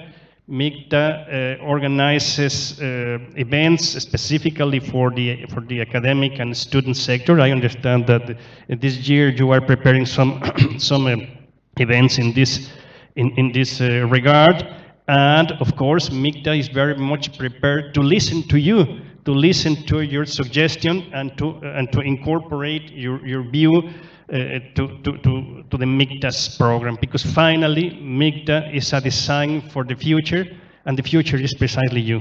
Thank you. Thank you. Maybe any other speaker would provide answer to these 4 questions. I think Ambassador has very well answered the first and third questions, and we would certainly support wholeheartedly everything that he said about MICTA not being a trading bloc. And in Australia, we have FTAs in place with 3 of the 4 other MICTA countries, and at this stage through both bilateral with Korea as well as minilateral or plurilateral agreements with Indonesia through ASEAN.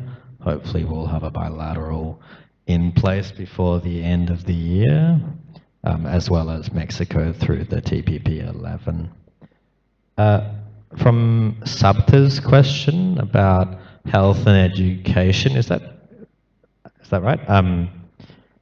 So we see there's great opportunities for MICTA countries to work together and encourage academics, NGOs, civil society more generally to become involved with MICTA. And in fact, under our coordinatorship in 2016, we ran a MICTA Education in Emergencies Challenge. It was something that our foreign minister was very focused on, and it was an outreach where effectively it was a competition where we went out and said any person from around the world, they didn't have to come from MICTA countries, could propose some kind of opportunity to help with education in humanitarian crises, particularly focused on girls. And there was a number of winners of that, and I think the total prize money was perhaps 1 million Australian dollars. And some of those proposals were in the Pacific, in Australia's direct neighbourhood, but there was also something for Rohingya girls in camps in Bangladesh. So we see there's definitely future opportunities, perhaps to do further challenges like that, which will hopefully engage both, the civil society more broadly. Okay, thank you, Pak Febrian. Well, thank you so much.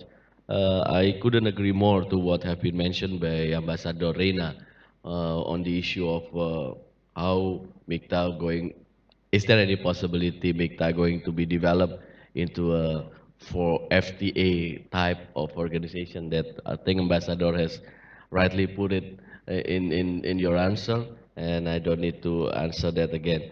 And secondly, I think Mikta is not established to create something or to create a competitive or competing with the existing mechanism.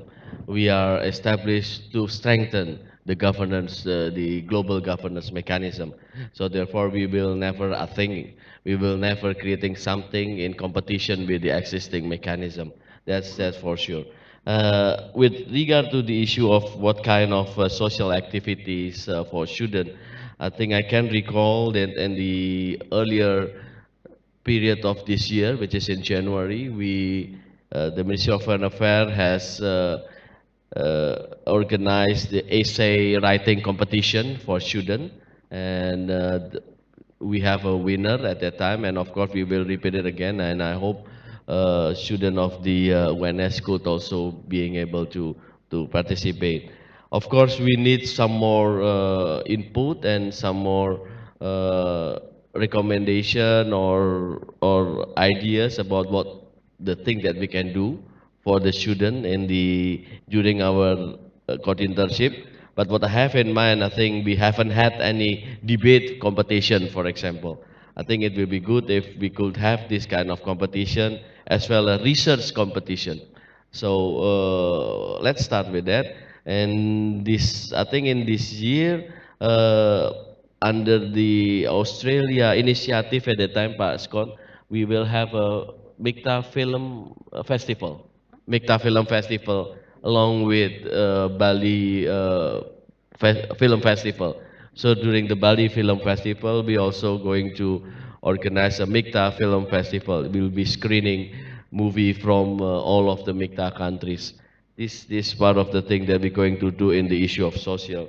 With regard to the what the academician could do to contribute to the development of Mikta, I think we have already Mikta Academic Network. And of course, I will ask my colleague in the Director General Multilateral to contact with colleague in UNS if he's interested to join this academic network. By joining them, I hope we could channeling the passion of the people in the university to as well contribute to the development of Mikta. I will stop that. Thank you. Mr. Jo Young Jun? Okay, no. Maybe Pak Sofwan could provide several suggestions how stakeholders could be involved in Mikta's program, especially young generation students. Yeah, I think I will give the from the perspective of the academic, of an academic. First, I would like to echo the answers of the previous speakers on that Mikta is not established to compete with existing international organizations, but to create a space of rationality to ensure that the existing institutions can be more effective in tackling global problems. So yes, I think I do not have to elaborate that more. So rather than competing with ASEAN in Indonesia's priority for foreign policy, for example, it can ensure that these go hand in hand with the aim to improve Indonesia's leadership in ASEAN, as well as to ensure ASEAN centrality in the regional architecture. Um, so it's not competing with the existing global governance mechanisms. And so Mikta is more like a hubs of hubs.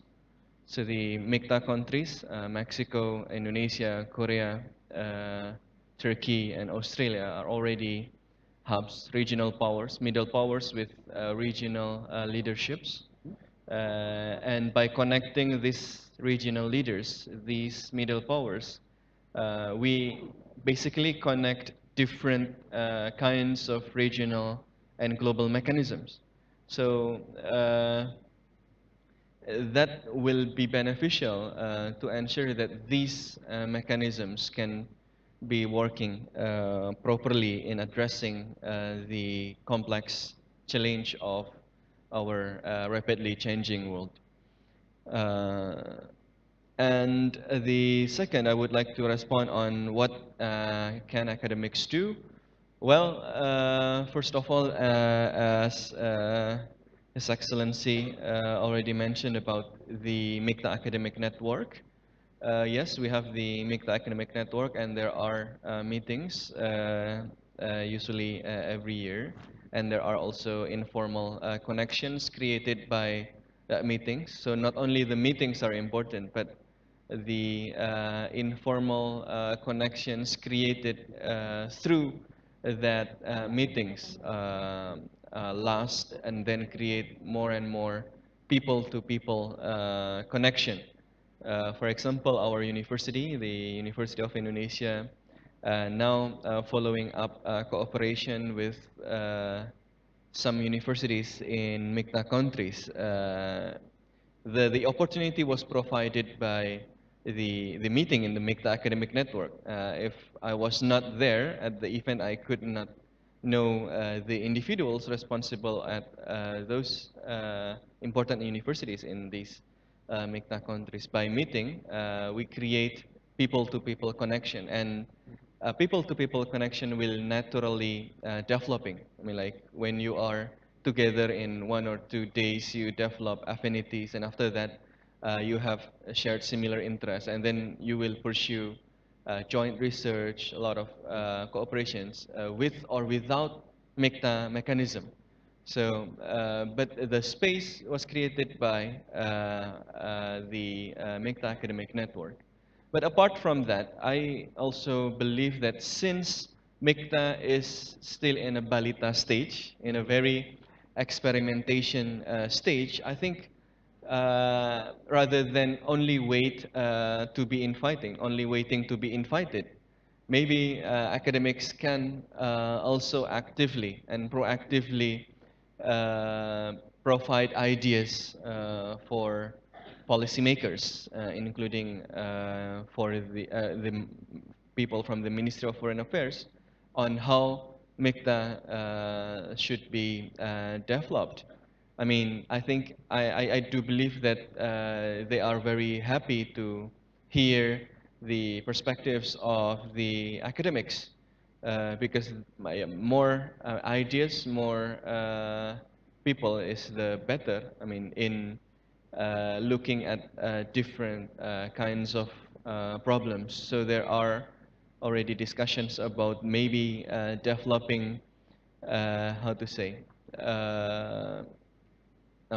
working groups on various issues that will provide insights for MICTA leaders to tackle these problems, to act as the hubs of hubs, to act as the global policy broker, to act as the space of rationality. You should start with looking at the problems honestly and talking about it openly.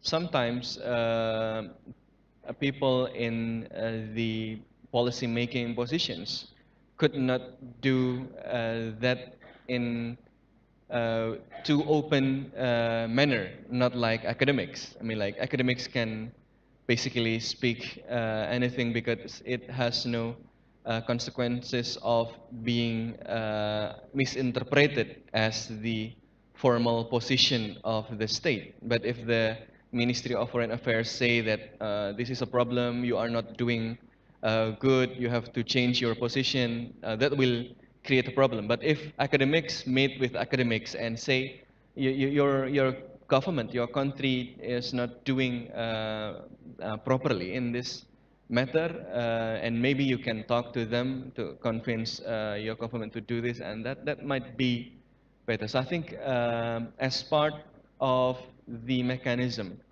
to ensure that Mikta can effectively run as a global policy broker, as the hubs of hubs, I think it is important to provide more space and more role for academics in helping to shape the directions of Mikta, because then in the spaces created by academics between Mikta countries, we can talk about sensitive, controversial issues that, I mean, so the debates will be done in more effective manner, and after that can be followed up in the political aspect in the policymakers side. So yeah, Mikta is in a very initial stage, so I think it is an open opportunity for us academics to help shape the baby's development. Let's own Mikta. Let's own Mikta. Don't let Mikta being isolated from the people it tried to reach. So let's come to Mikta. Let's own Mikta. Let's initiate cooperation between people of Mikta. Let's share our thoughts to the policymakers on how Mikta should be developed. I think that's my perspective. Yeah, yeah, Pak Febrian. If I may. Yeah, of course. Terima kasih Bu Moderator. If I may add what Pak Sofan said, Bu, I think I very much agree with Pak Sofan said. The involvement of academic community is very important. Not only because you are more value-free, have a value-free leverage, but Mikta needs steam to be able to work. And if we cannot create steam, at the end we will run out of steam and there will be no progress. And this steam can not only, should not only rely on the government side to create the steam, but it's more like I mentioned, it's a nation-to-nation partnership rather than only government-to-government partnership. And my expectation is that academic community could provide more steam for us to run and to develop further. So I couldn't agree more with what you said, Pak Sofan. Thank you so much. Thank you, Pak Febrian. Maybe Pak Iwan could provide some answer, maybe how UNS could keep up with the Mikta programs or develop our relations with Mikta. Okay, thank you. As mentioned by Pak Sofa and the director, I can tell to the speakers that we are in this university, we have more than 40,000 students, 1,800 lecturers, and we have more than 250 locations for us to conducting our community services. So we have strongly believed that with this very big number of people and innovation, we believe that we can create very valuable contribution. For example, how to bridging, as I mentioned before, how to bridging creative economy to our people, even in the very remote area. So we are strong belief that our research effort, our innovation has a very strong value to contribute to the Mikta program. Secondly, as academic institution, I believe that UNS can deliver our own academic culture, especially for young people, to have a very peaceful mind, but very smart, but also capable to create a possibility for more prosperous life in the future.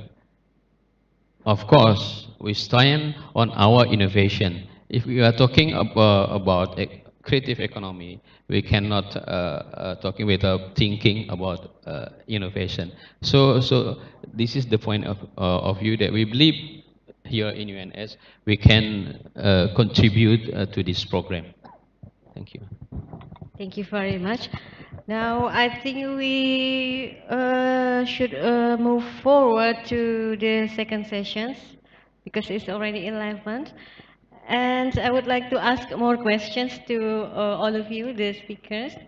I think the first question in the second session is about what do you think about the main challenges of Mikta in your view, and what are the solutions for those challenges? Maybe His Excellency Ambassador Reina. Thank you very much. Well, in my first intervention, I already mentioned some of the great international challenges, which are intolerance, which are protectionism, which includes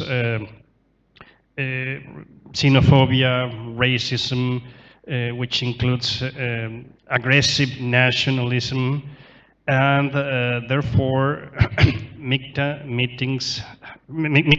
countries have decided to be a force to moderate all those negative trends and to support positive trends like understanding between the nations, between respect to international law. That is very important. We need to live in a world ruled by international law, not by a world ruled by any single power or group of powers, but ruled by international law.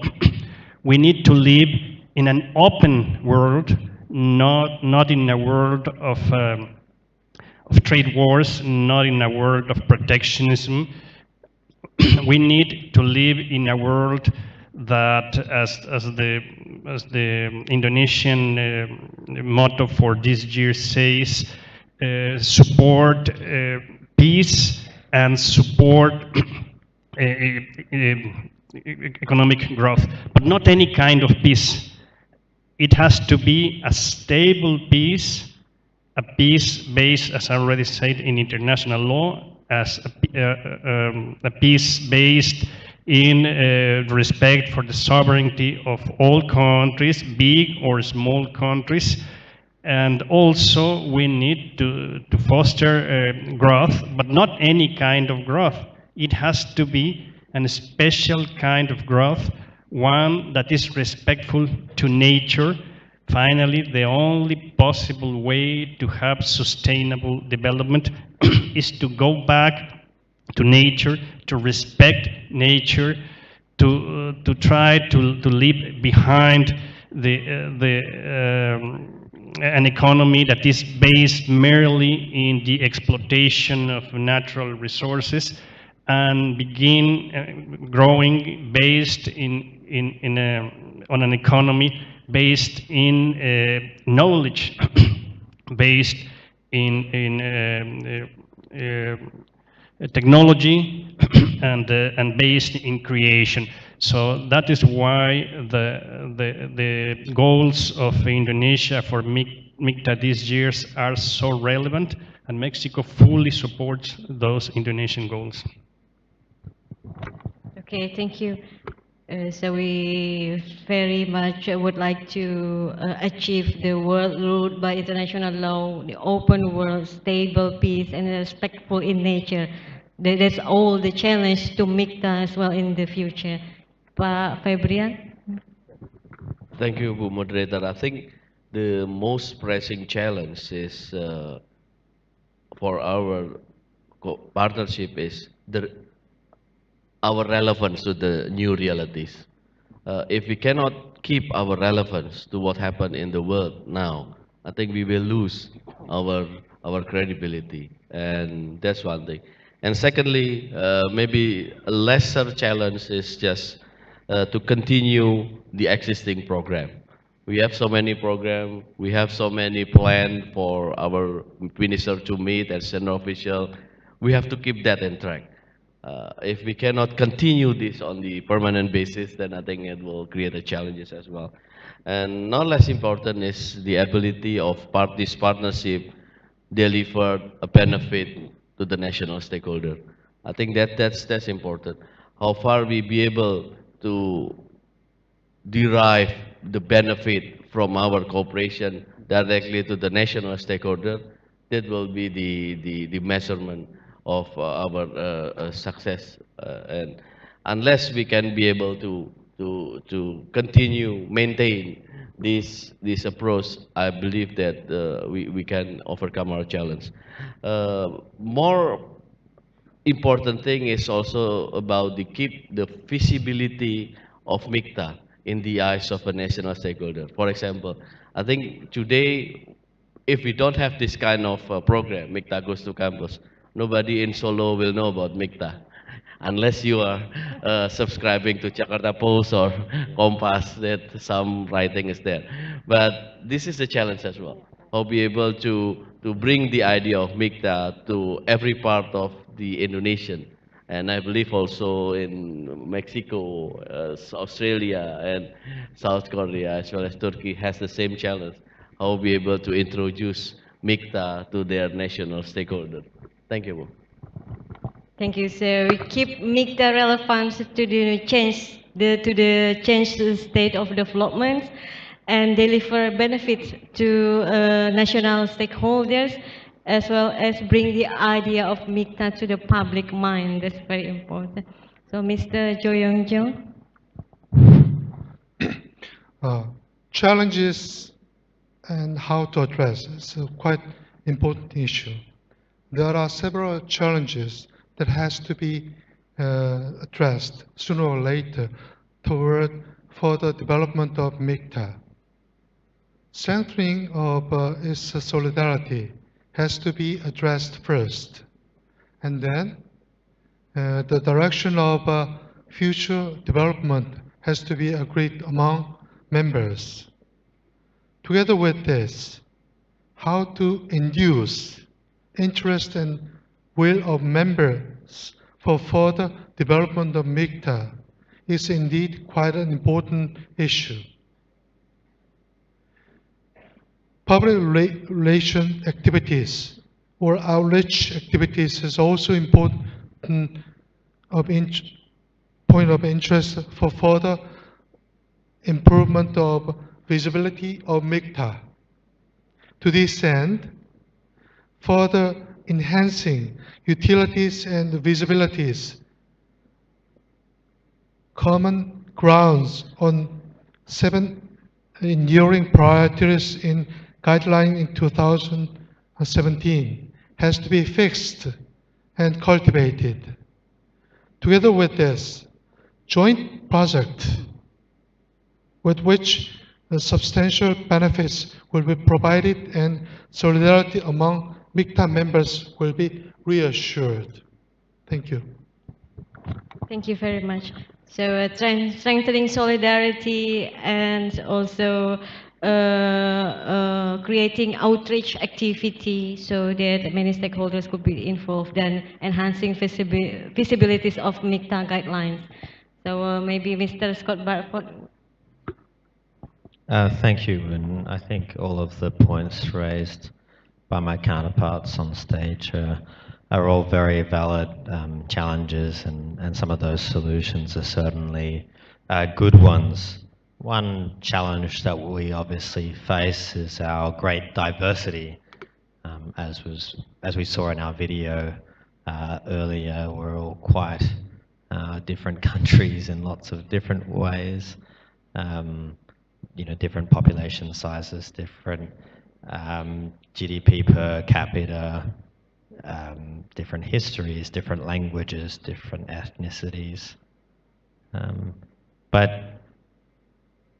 that means that sometimes, of course, there will be issues that we'll sometimes not agree on, and I suppose that poses a challenge, but in lots of ways demonstrates the usefulness of Mikta, because provides these very distinct countries with opportunities to talk about things that they may not agree on. We've talked a lot today about a shared vision of the world, but of course there are some things that we don't necessarily have the exact same perspectives on, and those examples I've provided about our work together in the World Trade Organization really demonstrate Mikta's usefulness in that regard. So I think the solution for us in dealing with this challenge is embracing our diversity, embracing our differences of opinion, and not only working together in fields where we do see eye to eye, but also, talking about difficult things when we can, because despite only making up 8% of the world GDP and 7% of the world's population, I think that was the statistics, we we can and should remain relevant in the years that go forward. But as Fabrian pointed out, that is of course something that we need to keep an eye on. How do we maintain Mikta's relevance in the changing international order? Thank you. So embracing diversity, embracing difficulty, and keep up relevance to the changing situations. So the challenge of Mikta. And Pak Sofwan, maybe you will give some ideas. Yeah, thank you, Bu Moderator. There are several challenges that I would like to highlight. Actually, it's already elaborated by Pak Febrian, Pak Scott, also. First is how to keep the relevance of Mikta. This is connected to the professed vision of Mikta itself to provide creative solutions to pressing global challenges. In my own conceptualization, it is connected to the idea of acting as the global policy broker. So in this rapidly changing world, a lot of different directions of global governance are conflicting. To which direction, for example, the multilateral trading system will go, to which direction the UN reform will go. In those difficult questions, I think lies the opportunity for Mikta to be relevant. So Mikta will be able to be relevant if it fulfill its potentials as the hubs of hubs, as the global policy broker, by daring to create an open space for discussion and to make differing opinions on difficult global governance questions and bridging the developing countries and developed countries, bridging the G7 and BRICS, bridging the G20 and non-G20 countries. So if Mikta can do that, and can only do that if Mikta dares to try to tackle controversial questions in global governance. So only by doing that, Mikta will keep itself relevant. And then the second is related to how much Mikta countries are going to invest in Mikta. I mean, the future of Mikta is pretty much related to how much is the trust of its founders to their babies. If they believe in the potential of Mikta, how much resources should be allocated to Mikta, and how to use that resources effectively in order to realize the vision statement of Mikta. So this is very challenging because each Mikta countries also face lot of different challenges, economic, political, uh, which demands a lot of attentions and resources. So in that complexity, how can we efficiently allocate enough resources for Mikta, not excessive, but enough to ensure that Mikta can have the ability to perform its expected role as the innovative new global initiative, the cross-regional partnership, the provider of creative solutions for global problems. But that's all of that need investment.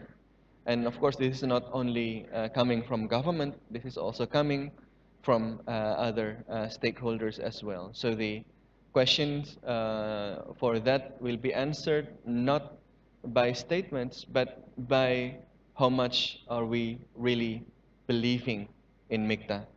I think that's the question that we can ask to ourselves. Thank you very much. Thank you very much. So, to dealing with challenges, how to keep Mikta relevance of the changing global governance, Mikta should be able to fulfill its potential role as hub of hubs.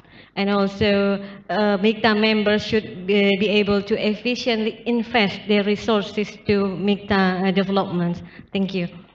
I think I will move to the next questions is about what do you think the future prospect of Mikta, and what role do you envision Mikta will play at the global level? Maybe this is a little bit discussed already in the first sessions, but maybe we can discuss in more detail what role you envision Mikta play at global role and the future prospect of Mikta.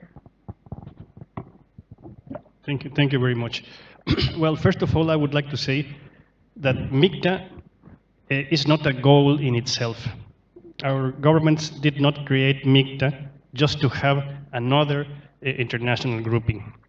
Created Mikta because we saw challenges ahead and we shared visions and goals to tackle those challenges. So Mikta it's about supporting an international order, and particularly supporting the international order consecrated in the UN Charter. Mikta is not competing with the US. Mikta is UN, sorry.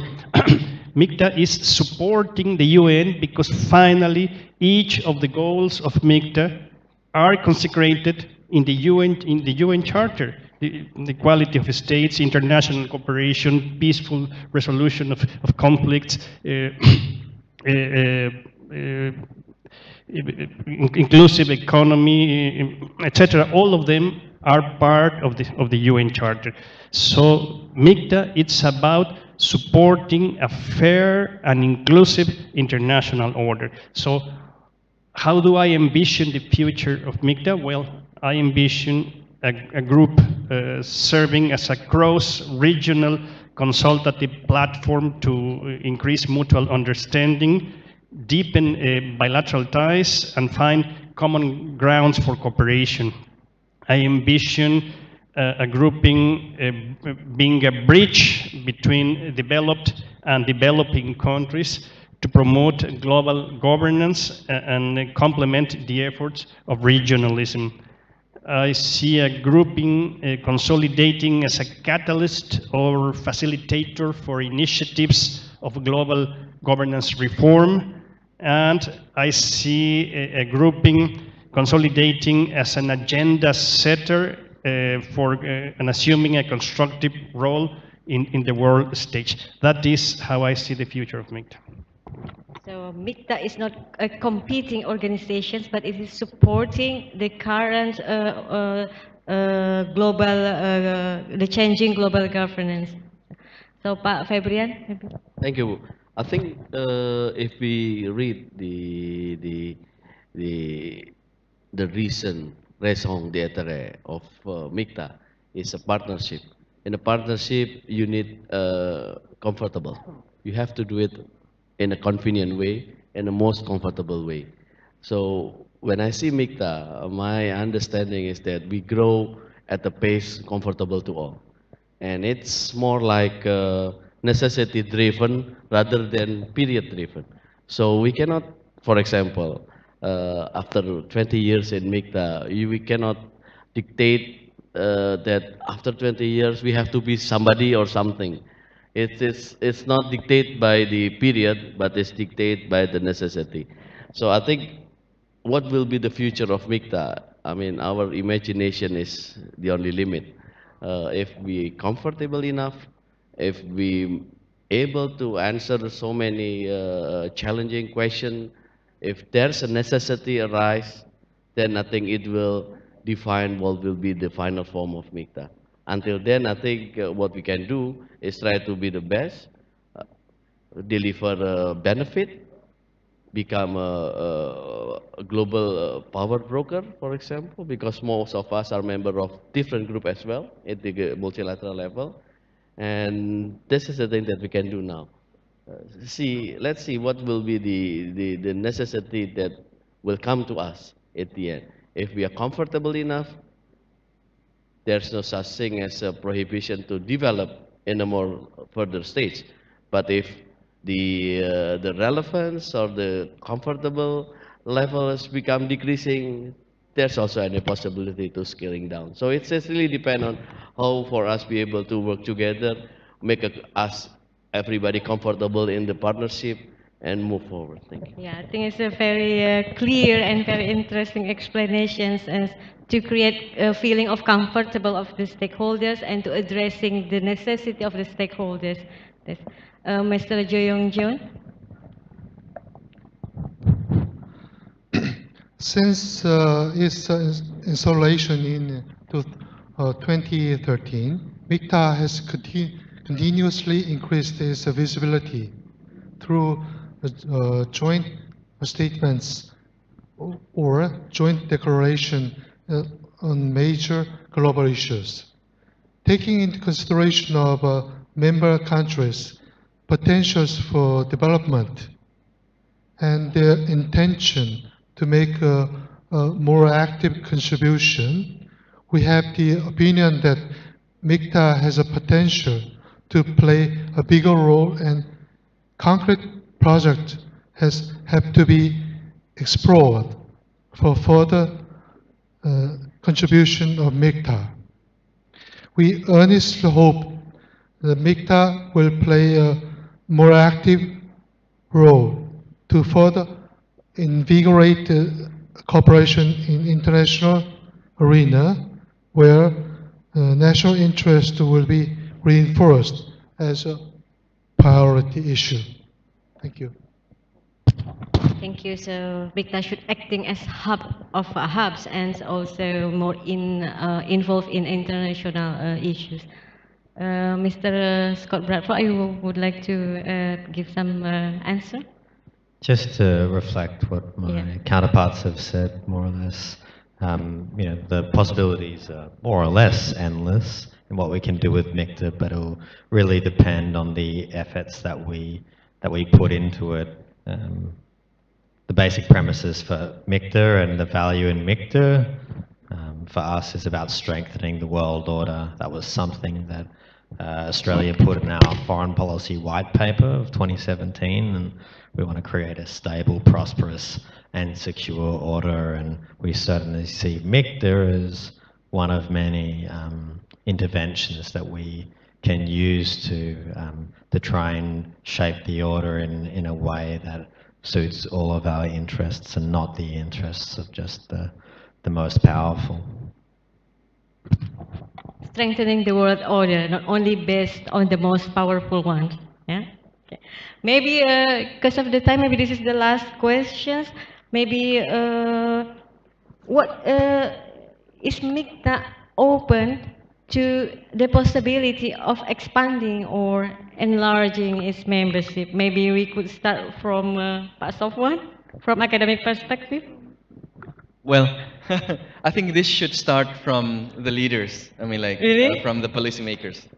uh, Pak Maybe Febrian, Pak what do you Febrian got? or Academician is better. Okay. academic perspective. Yeah, thank you, Pak Neutral Febrian. perspective. You will not be Well, influenced by the decision. yes. First of all, I think, of course, the possibility of expanding is always there, but I do not think that would be proper priority to be taken as the direction of the development of Mikta. First of all, this experiment is still in a very early stage, and in these experiments, we are witnessing that there are some and many potentials rising from this diversity, but also challenges in ensuring this diversity can be the power for good, a force for good in helping to shape and strengthen global governance. So rather than adding the number, I think it will be more beneficial to increase the impact rather than focusing on the quantity. Why don't make that develop itself in the direction of strengthening its impacts to realize its vision statement. I think that's the direction that should be prioritized now, especially because the challenge of global governance is how to say, rising rapidly.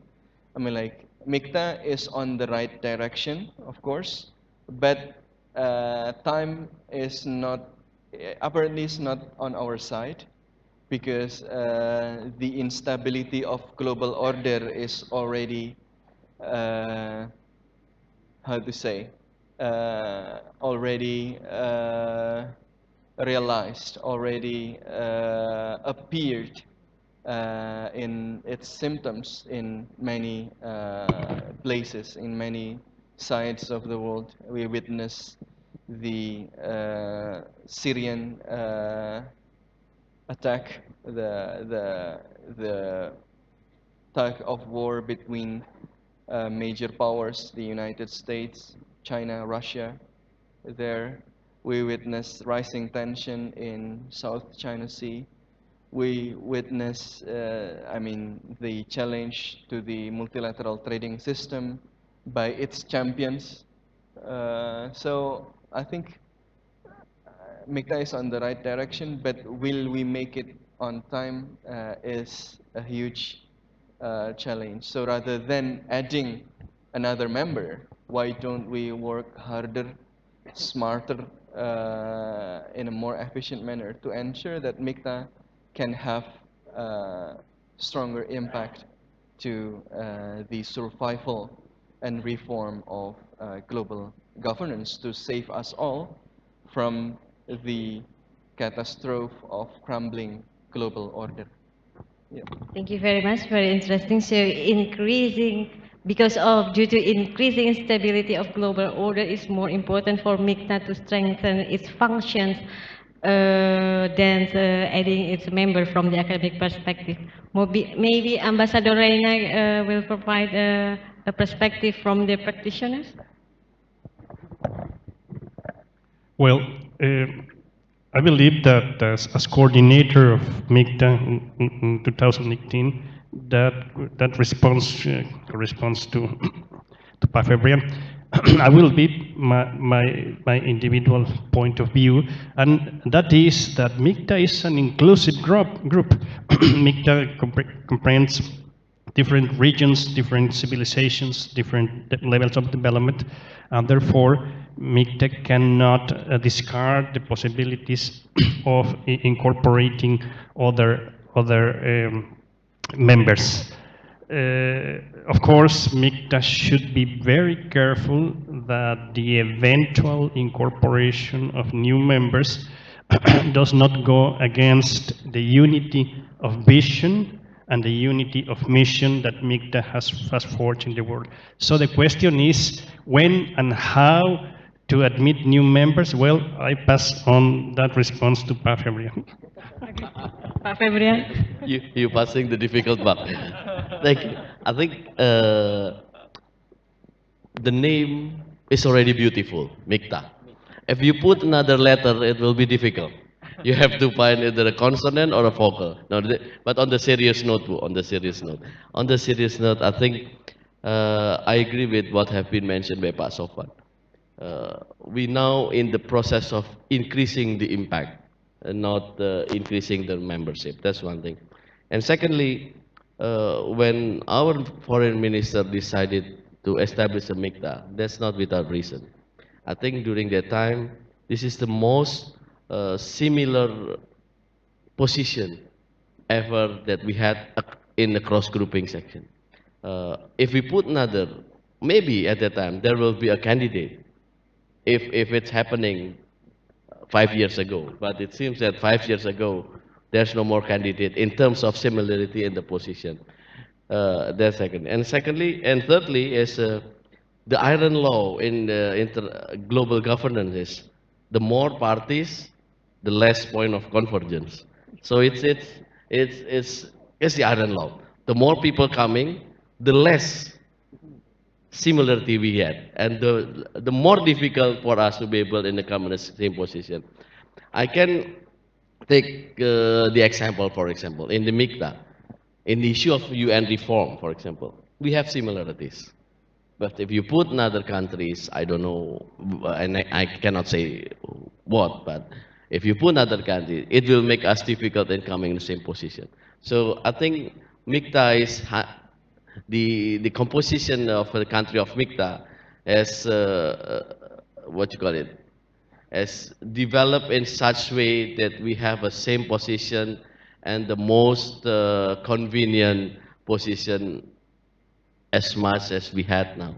And I don't believe, I don't know, maybe in the future that we can have another candidate that could make us as convenient as now and the same, the position as similar as now and make the partnership working in a more efficient and effective way. Thank you, Pak. So the possibility to add member is still open, but it should be very, very careful, considering the comfortability of each member in receiving the new the member, and also strengthening the functions of MICTA is more important than adding more member. Maybe Mr. Joyong Jeon add some more perspective. For time being, MICTA will focus on its own consolidation in its early years before being open to new membership requests. As MICTA's substantive agenda develops, members might consider contributing to global debates by adopting a MICTA Plus format of engagement with individual countries playing a leading role on MICTA's priority issues. Thank you. Thank you. Mr. Scott Bradford? No? Already? So it's a kind of, I think you wrap up questions. We will open the second Q&A session. 3 or 4 questions? 1? Second? Pak Soleh? And the third, yeah, Pak Taufik? 1 more or maybe 2? Yeah, the 4. Is there any? No. So start with the first question.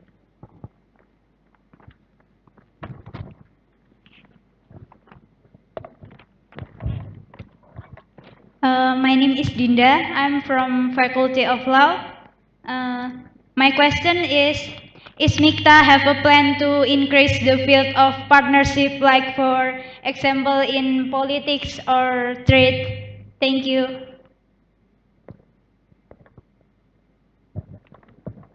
And second question? Yeah, second question, Pak Soleh.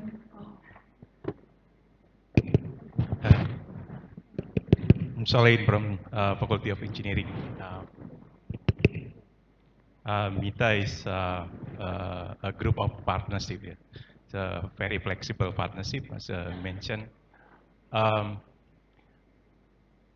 catch that the main point for this group is how to build the cohesiveness among the members.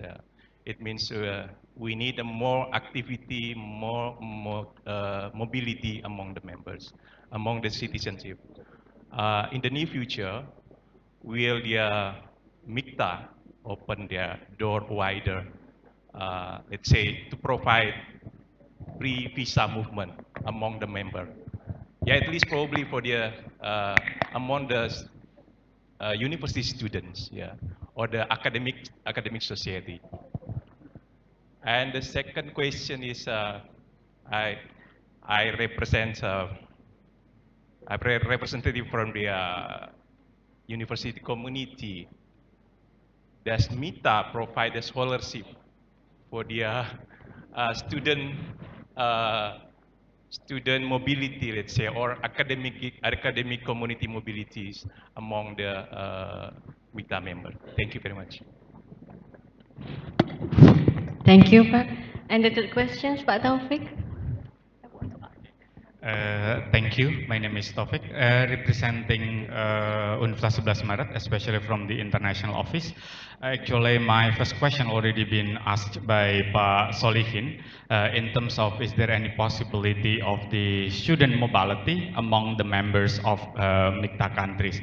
And then second of all, in line with this MICTA partnership, actually UNS already started like a cooperation with, for example, with South Korea. We have cooperation with some university, and also we encourage student mobility, for example, in terms of animal husbandry and vet with the South Korea. Last year we sent our students to Mexico, especially in terms of agriculture.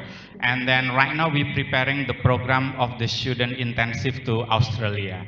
Yeah, and then this, by the end of this month, our vice rector actually will visit also Turkey. My question is also indeed an idea for the future. That we already start the program, and then this MICTA spirit has not been part of it. We just like a develop cooperation as part of our internationalization. And then discussing about the investment, we also have a program that encourage our students to join any program all over the world. Yeah. If it is becoming the government policy, for example, or if there is like endorsement in the future, maybe like any partial funding that will be supported, maybe. But we already also have funding that we're willing also to invest if because we believe that people-to-people contact. Normally our students, once they come back, they need to do like seminar and then disseminate the information. And I think also it will be like a giving a benefit to campaign about MICTA members. So my question is that, is there any future possibilities like part of the program of this MICTA, like endorse the student exchange? Yeah. If it happened, UNS will also willing to host the student exchange, or maybe at least we can start from the 3 universities of UI and then UNS and also UNHAS. Yeah. Thank you. And the fourth question? Okay. Good afternoon, ladies and gentlemen, and all the speakers. Let me introduce myself. My name is Jasmine. I am from engineering. Well, actually, I would like to confirming and help asking. You mentioned earlier that MICTA is like a space, a hub. It's not a cooperation or a organization. So, well, it's still a bit far for me, and it's still I think Mikta is still above the clouds.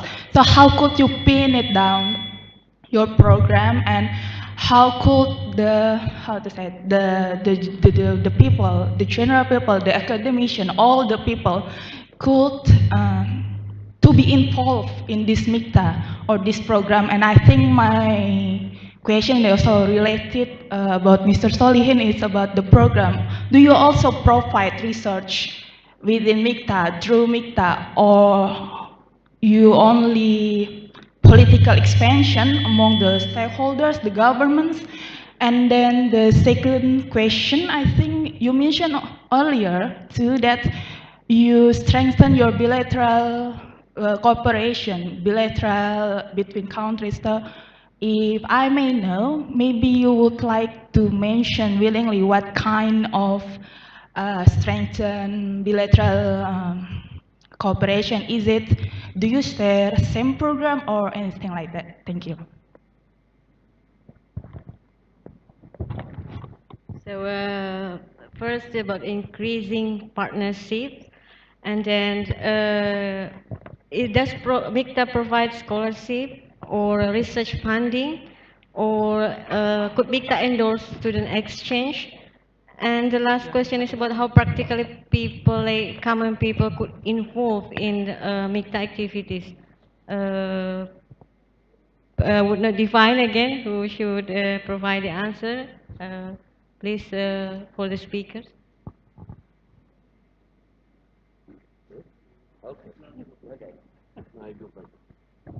Thank you, moderator. Thank you for the question.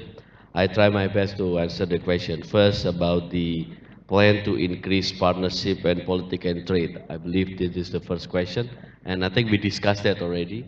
That Mikta will not try to create a new trading bloc in terms of trade. We stick to the existing mechanism, and we strengthen the existing mechanism by our contribution. That's one thing. And secondly, Pak Solihin asking about the cohesion among the member. Yes, but it's very important to keep the cohesion among the member. And with regard to free visa movement, visa decision is in fact it's a sovereign decision of a country. And Mikta have not yet been there, Pak. Have not yet been there.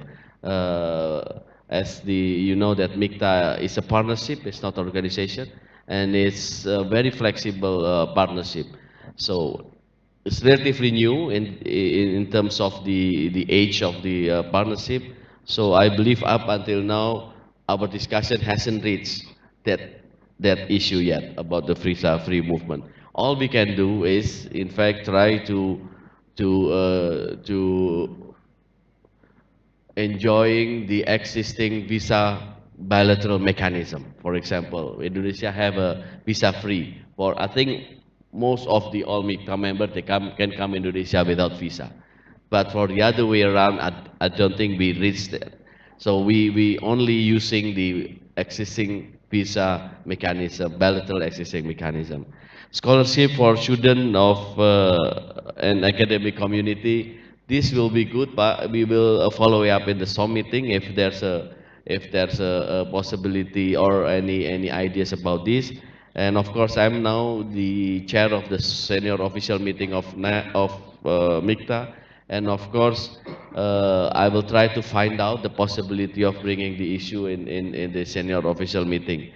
On the issue of that asking by Pak Taufik, I think on the cooperation, that existing cooperation that take place between UNS and other university in the Mikta member, I think thank you very much for the information. And of course, my office, Dijen Multilateral, will always have an open door policy for any request or anything that you will ask for us to be able to bring it in the Mikta. On the fourth question, it's about Mikta.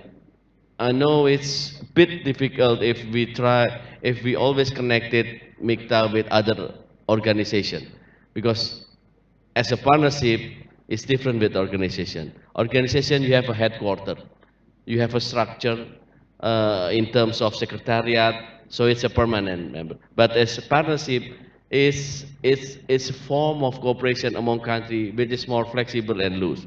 But for sure, we have mechanism. We have mechanism. The mechanism is the highest level. We have a ministerial meeting. So Minister for Foreign Affairs of MICTA member will meet at least 3 times a year in the sideline of a G20 meeting, and then General Assembly meeting, and one meeting apart from those meetings. So at least there are 3 meetings. Under the ministerial meeting, we have a senior official meeting, which is at the level of deputy minister. And now I have a privilege, currently I have a privilege to chair this senior official meeting. And what in this senior official meeting discuss is many program that are proposed by the MICTA membership that will be doing in the year that we have, in a period of 1 year. For example, the first Indonesia chair senior official meeting of MICTA was take place in Yogyakarta, sometimes in January, if I'm not mistaken. And we have so many programs that we're going to do. For example, including this MICTA goes to campus. So this is the way how we do as a partners in a partnership rather than organization. So any input, any suggestion for program, you can submit it to Kementerian Luar Negeri, and then we will bring it to the SOM meeting. The next SOM meeting will be sometime in May. We understand the difficulty in having the meeting in MICTA is about distance, because most of the country are not in the region. Even Mexico, I think how many hours, Ambassador, flying? 12 hours different, and if you go to flights, it's more than 25 hours, right?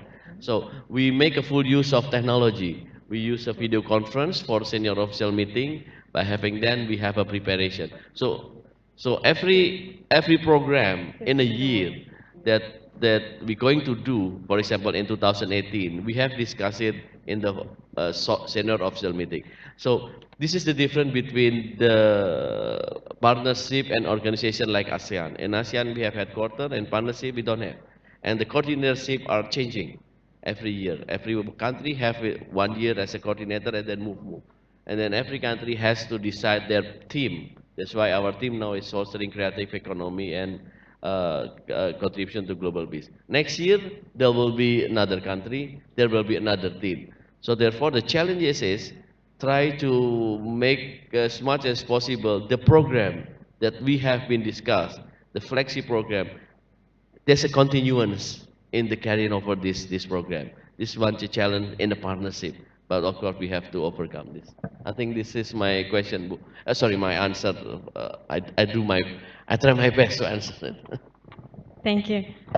Mr. Yu Jung Jung. You want to answer that? And Mr. Scott Bradford. Just to elaborate on Fabian's point about the strengthening of the bilateral relationships through MICTA, I think, put simply, our foreign minister might meet her Indonesian counterpart, Ibu Menlu, a few times a year because Australia and Indonesia are very close partners and we work together in a range of fields and very closely.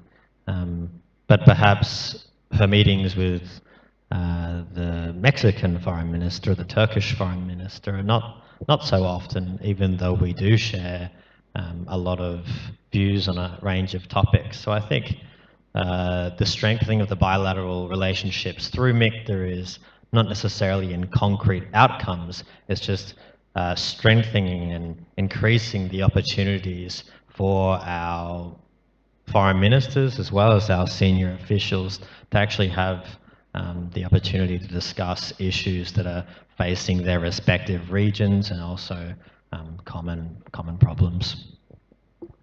Okay, thank you very much. I think that's the end of our discussion. And if I may give some bit of wrap up of our discussions today. So MICTA is informal partnership. This is not MICTA is not competing with any other organizations, but to ensure the existing system could be more effective in addressing current global problems. and Mikta functions as a hub of hub, connecting regional leaders of middle powers, Mikta creating space of rationality and space of coincidence among its members, and Mikta also function as a STEAM. And in order to keep these functions, Mikta should work not only with the government actors, but also non-government actors, private sector, academics, and young generations. So, in particular, Mikta should provide more space for academics in helping to shape Mikta development. And that's a kind of wrap of our discussions today. I thank all the honorable speakers and all the participants. Thank you very much.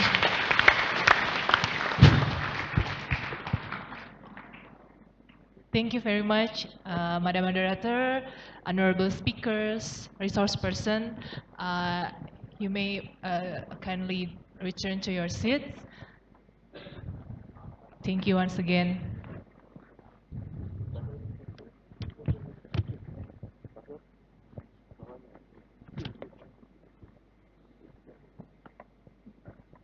Give a big round of applause for all speakers, moderator. Thank you. Well, so nice discussion, right? Yeah. I learned a lot from the discussion. How about you, Mbak Atik? Okay, I think it's really incredible discussion, so that I'm totally sure that the participants change their mind from know nothing about what is Mikta, and they already know a lot of things, even anything about Mikta. Yeah. Previously, in the beginning, I asked participants who have heard about Mikta before this event. No one have ever heard Mikta before, but today, like more than 400 people in this room, obviously know Mikta already, right? Okay, and what is the next agenda? We will have post quiz to test how far do you know Mikta. Are you ready, guys? Hello, the audience. Hello. Are you ready? Are you ready for the post quiz? Post quiz? Of course, yeah. Of course, yes. Of course, okay. So the first questions. Listen carefully. Mention minimum 2 unique characteristic of Mikta countries. Mention 2 unique characteristic of Mikta countries. Okay, 2 characteristic of, okay. Please mention also your name and institution.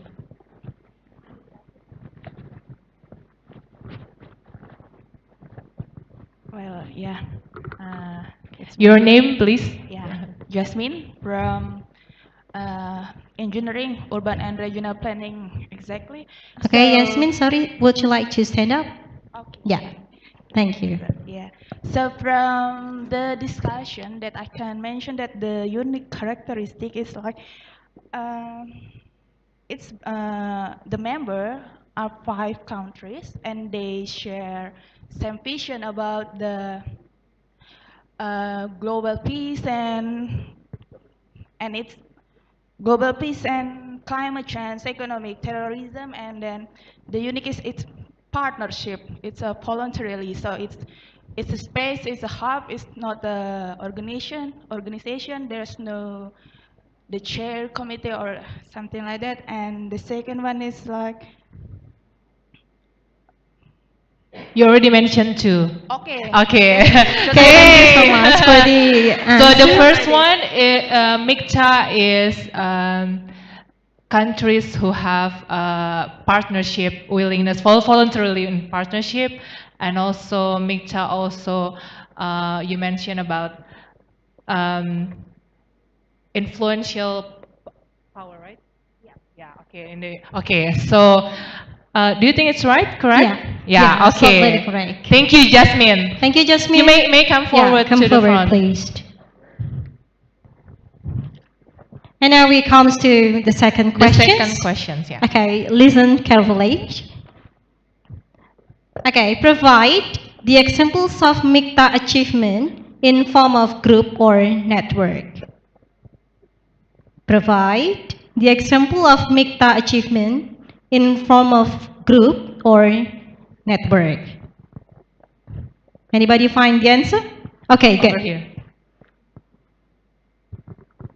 Hello, my name is Rastu Mustaqim from Education Faculty. The example of The Mikta, examples of Mikta achievement. Mikta achievement in networking. The first one is Mikta Innovation, and then Mikta Academic Network, and then Mikta Diplomatic Network, and Mikta Guidelines.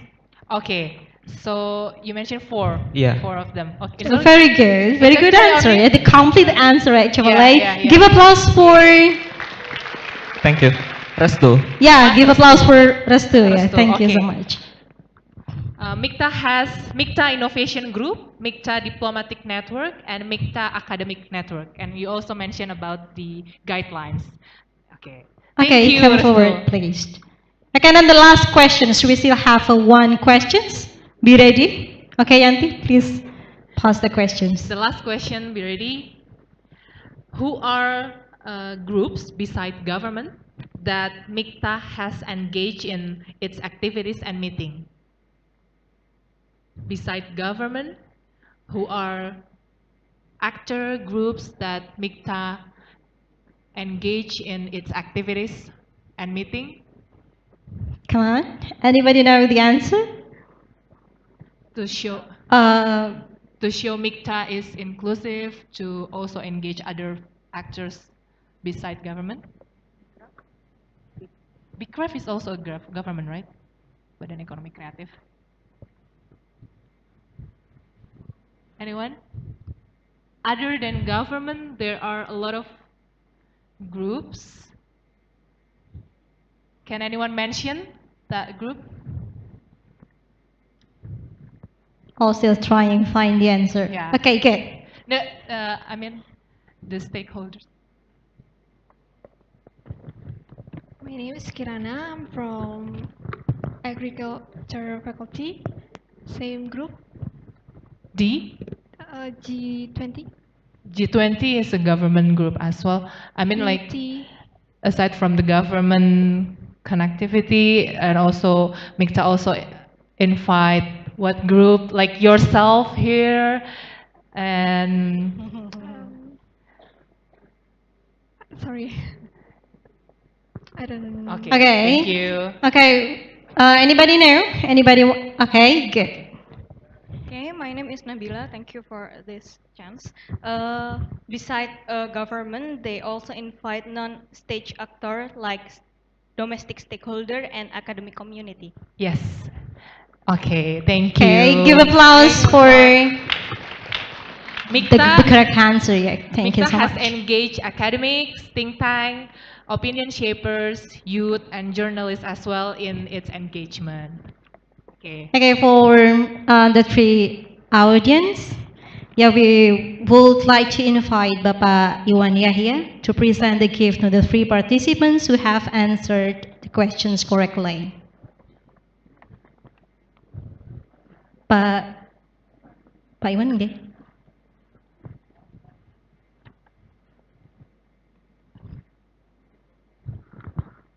Now, once again, I give the warm applause for the three participants who answered the questions correctly.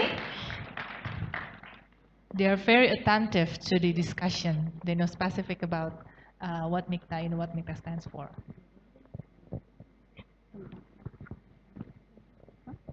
Give a big round of applause of the winners once again. Thank you. Okay, thank you so much.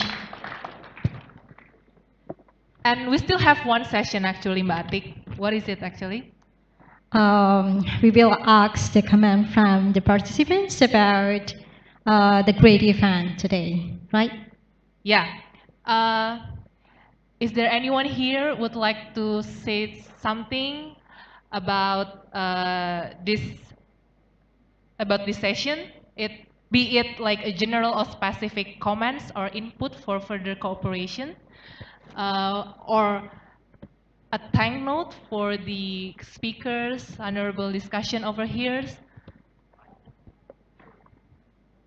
A gentleman or a lady? Gentleman or lady, please.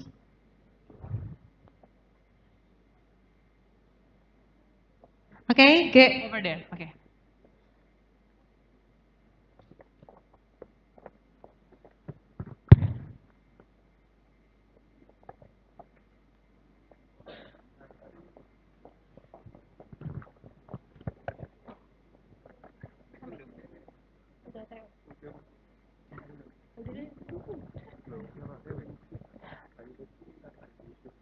Please kindly stand up and state your name and institution, please. Okay, my name is Nina Karinasari. I am from Faculty of Teacher Training and Education, 11 Maret University. First of all, I think that this event is a good opportunity, especially for common people, for young generation to have this kind of event to get to know more about Mikta. And also, I think for the suggestion, I think that there might be a series of event or program that might be held in campus for the young generation to get to know more about Mikta instead of just having talk show. Thank you. Okay. Okay, Thank great you. comment. Thank Plus you. to Nina. Thank you. So it is indeed a beneficial event. Yeah. To be Really held beneficial. regularly. Okay. Yeah. So is there any other participant who would like to say something? Any volunteer from this side? Or bapak-bapak and ibu-ibu?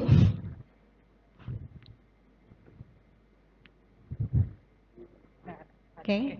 Okay. So we reached the concluding feature of today's event. On behalf of the organizing committee, I would like to thank all distinguished guests, speakers, moderator, and participants who have spent their valuable time to attend this talk show. We sincerely hope that the talk show has provided all the participants with a better understanding and insight on Mikta and its form of cooperations, particularly under Indonesia Coordination Shape 2018. Some housekeeping announcement. For participants, certificate will be provided later by the Career Development Center Secretariat. Please contact directly to CDC office. And lunch boxes are provided for all participants. Lastly, we would like to say thank you and wish you a pleasant day.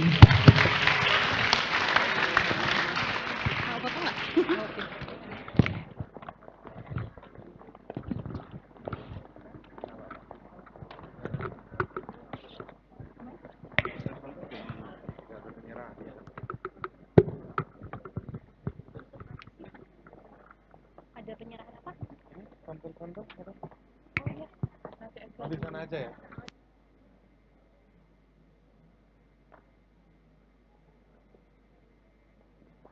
Ngasih komen yang ngasih yang ngasih bapak memberikan komen ke saya. Bapak nggak mau. Pakai bahasa Indonesia nggak apa-apa ya?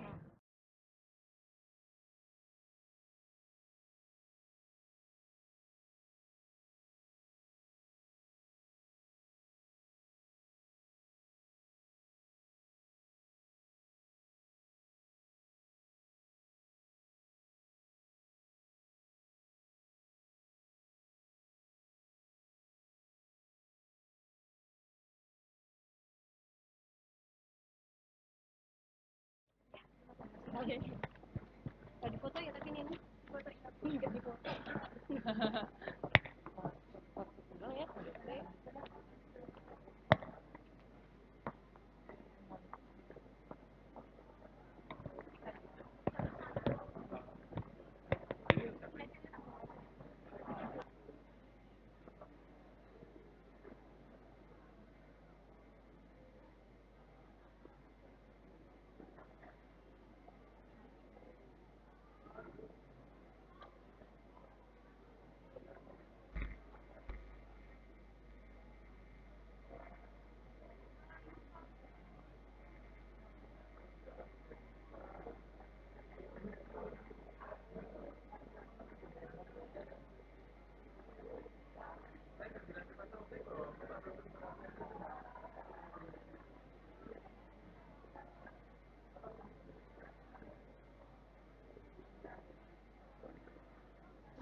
Mikta está buscando formas para superar la crisis económica.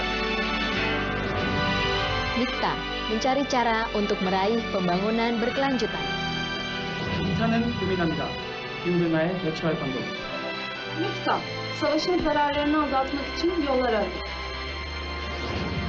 Mikta, seeking ways to protect citizens from terrorism.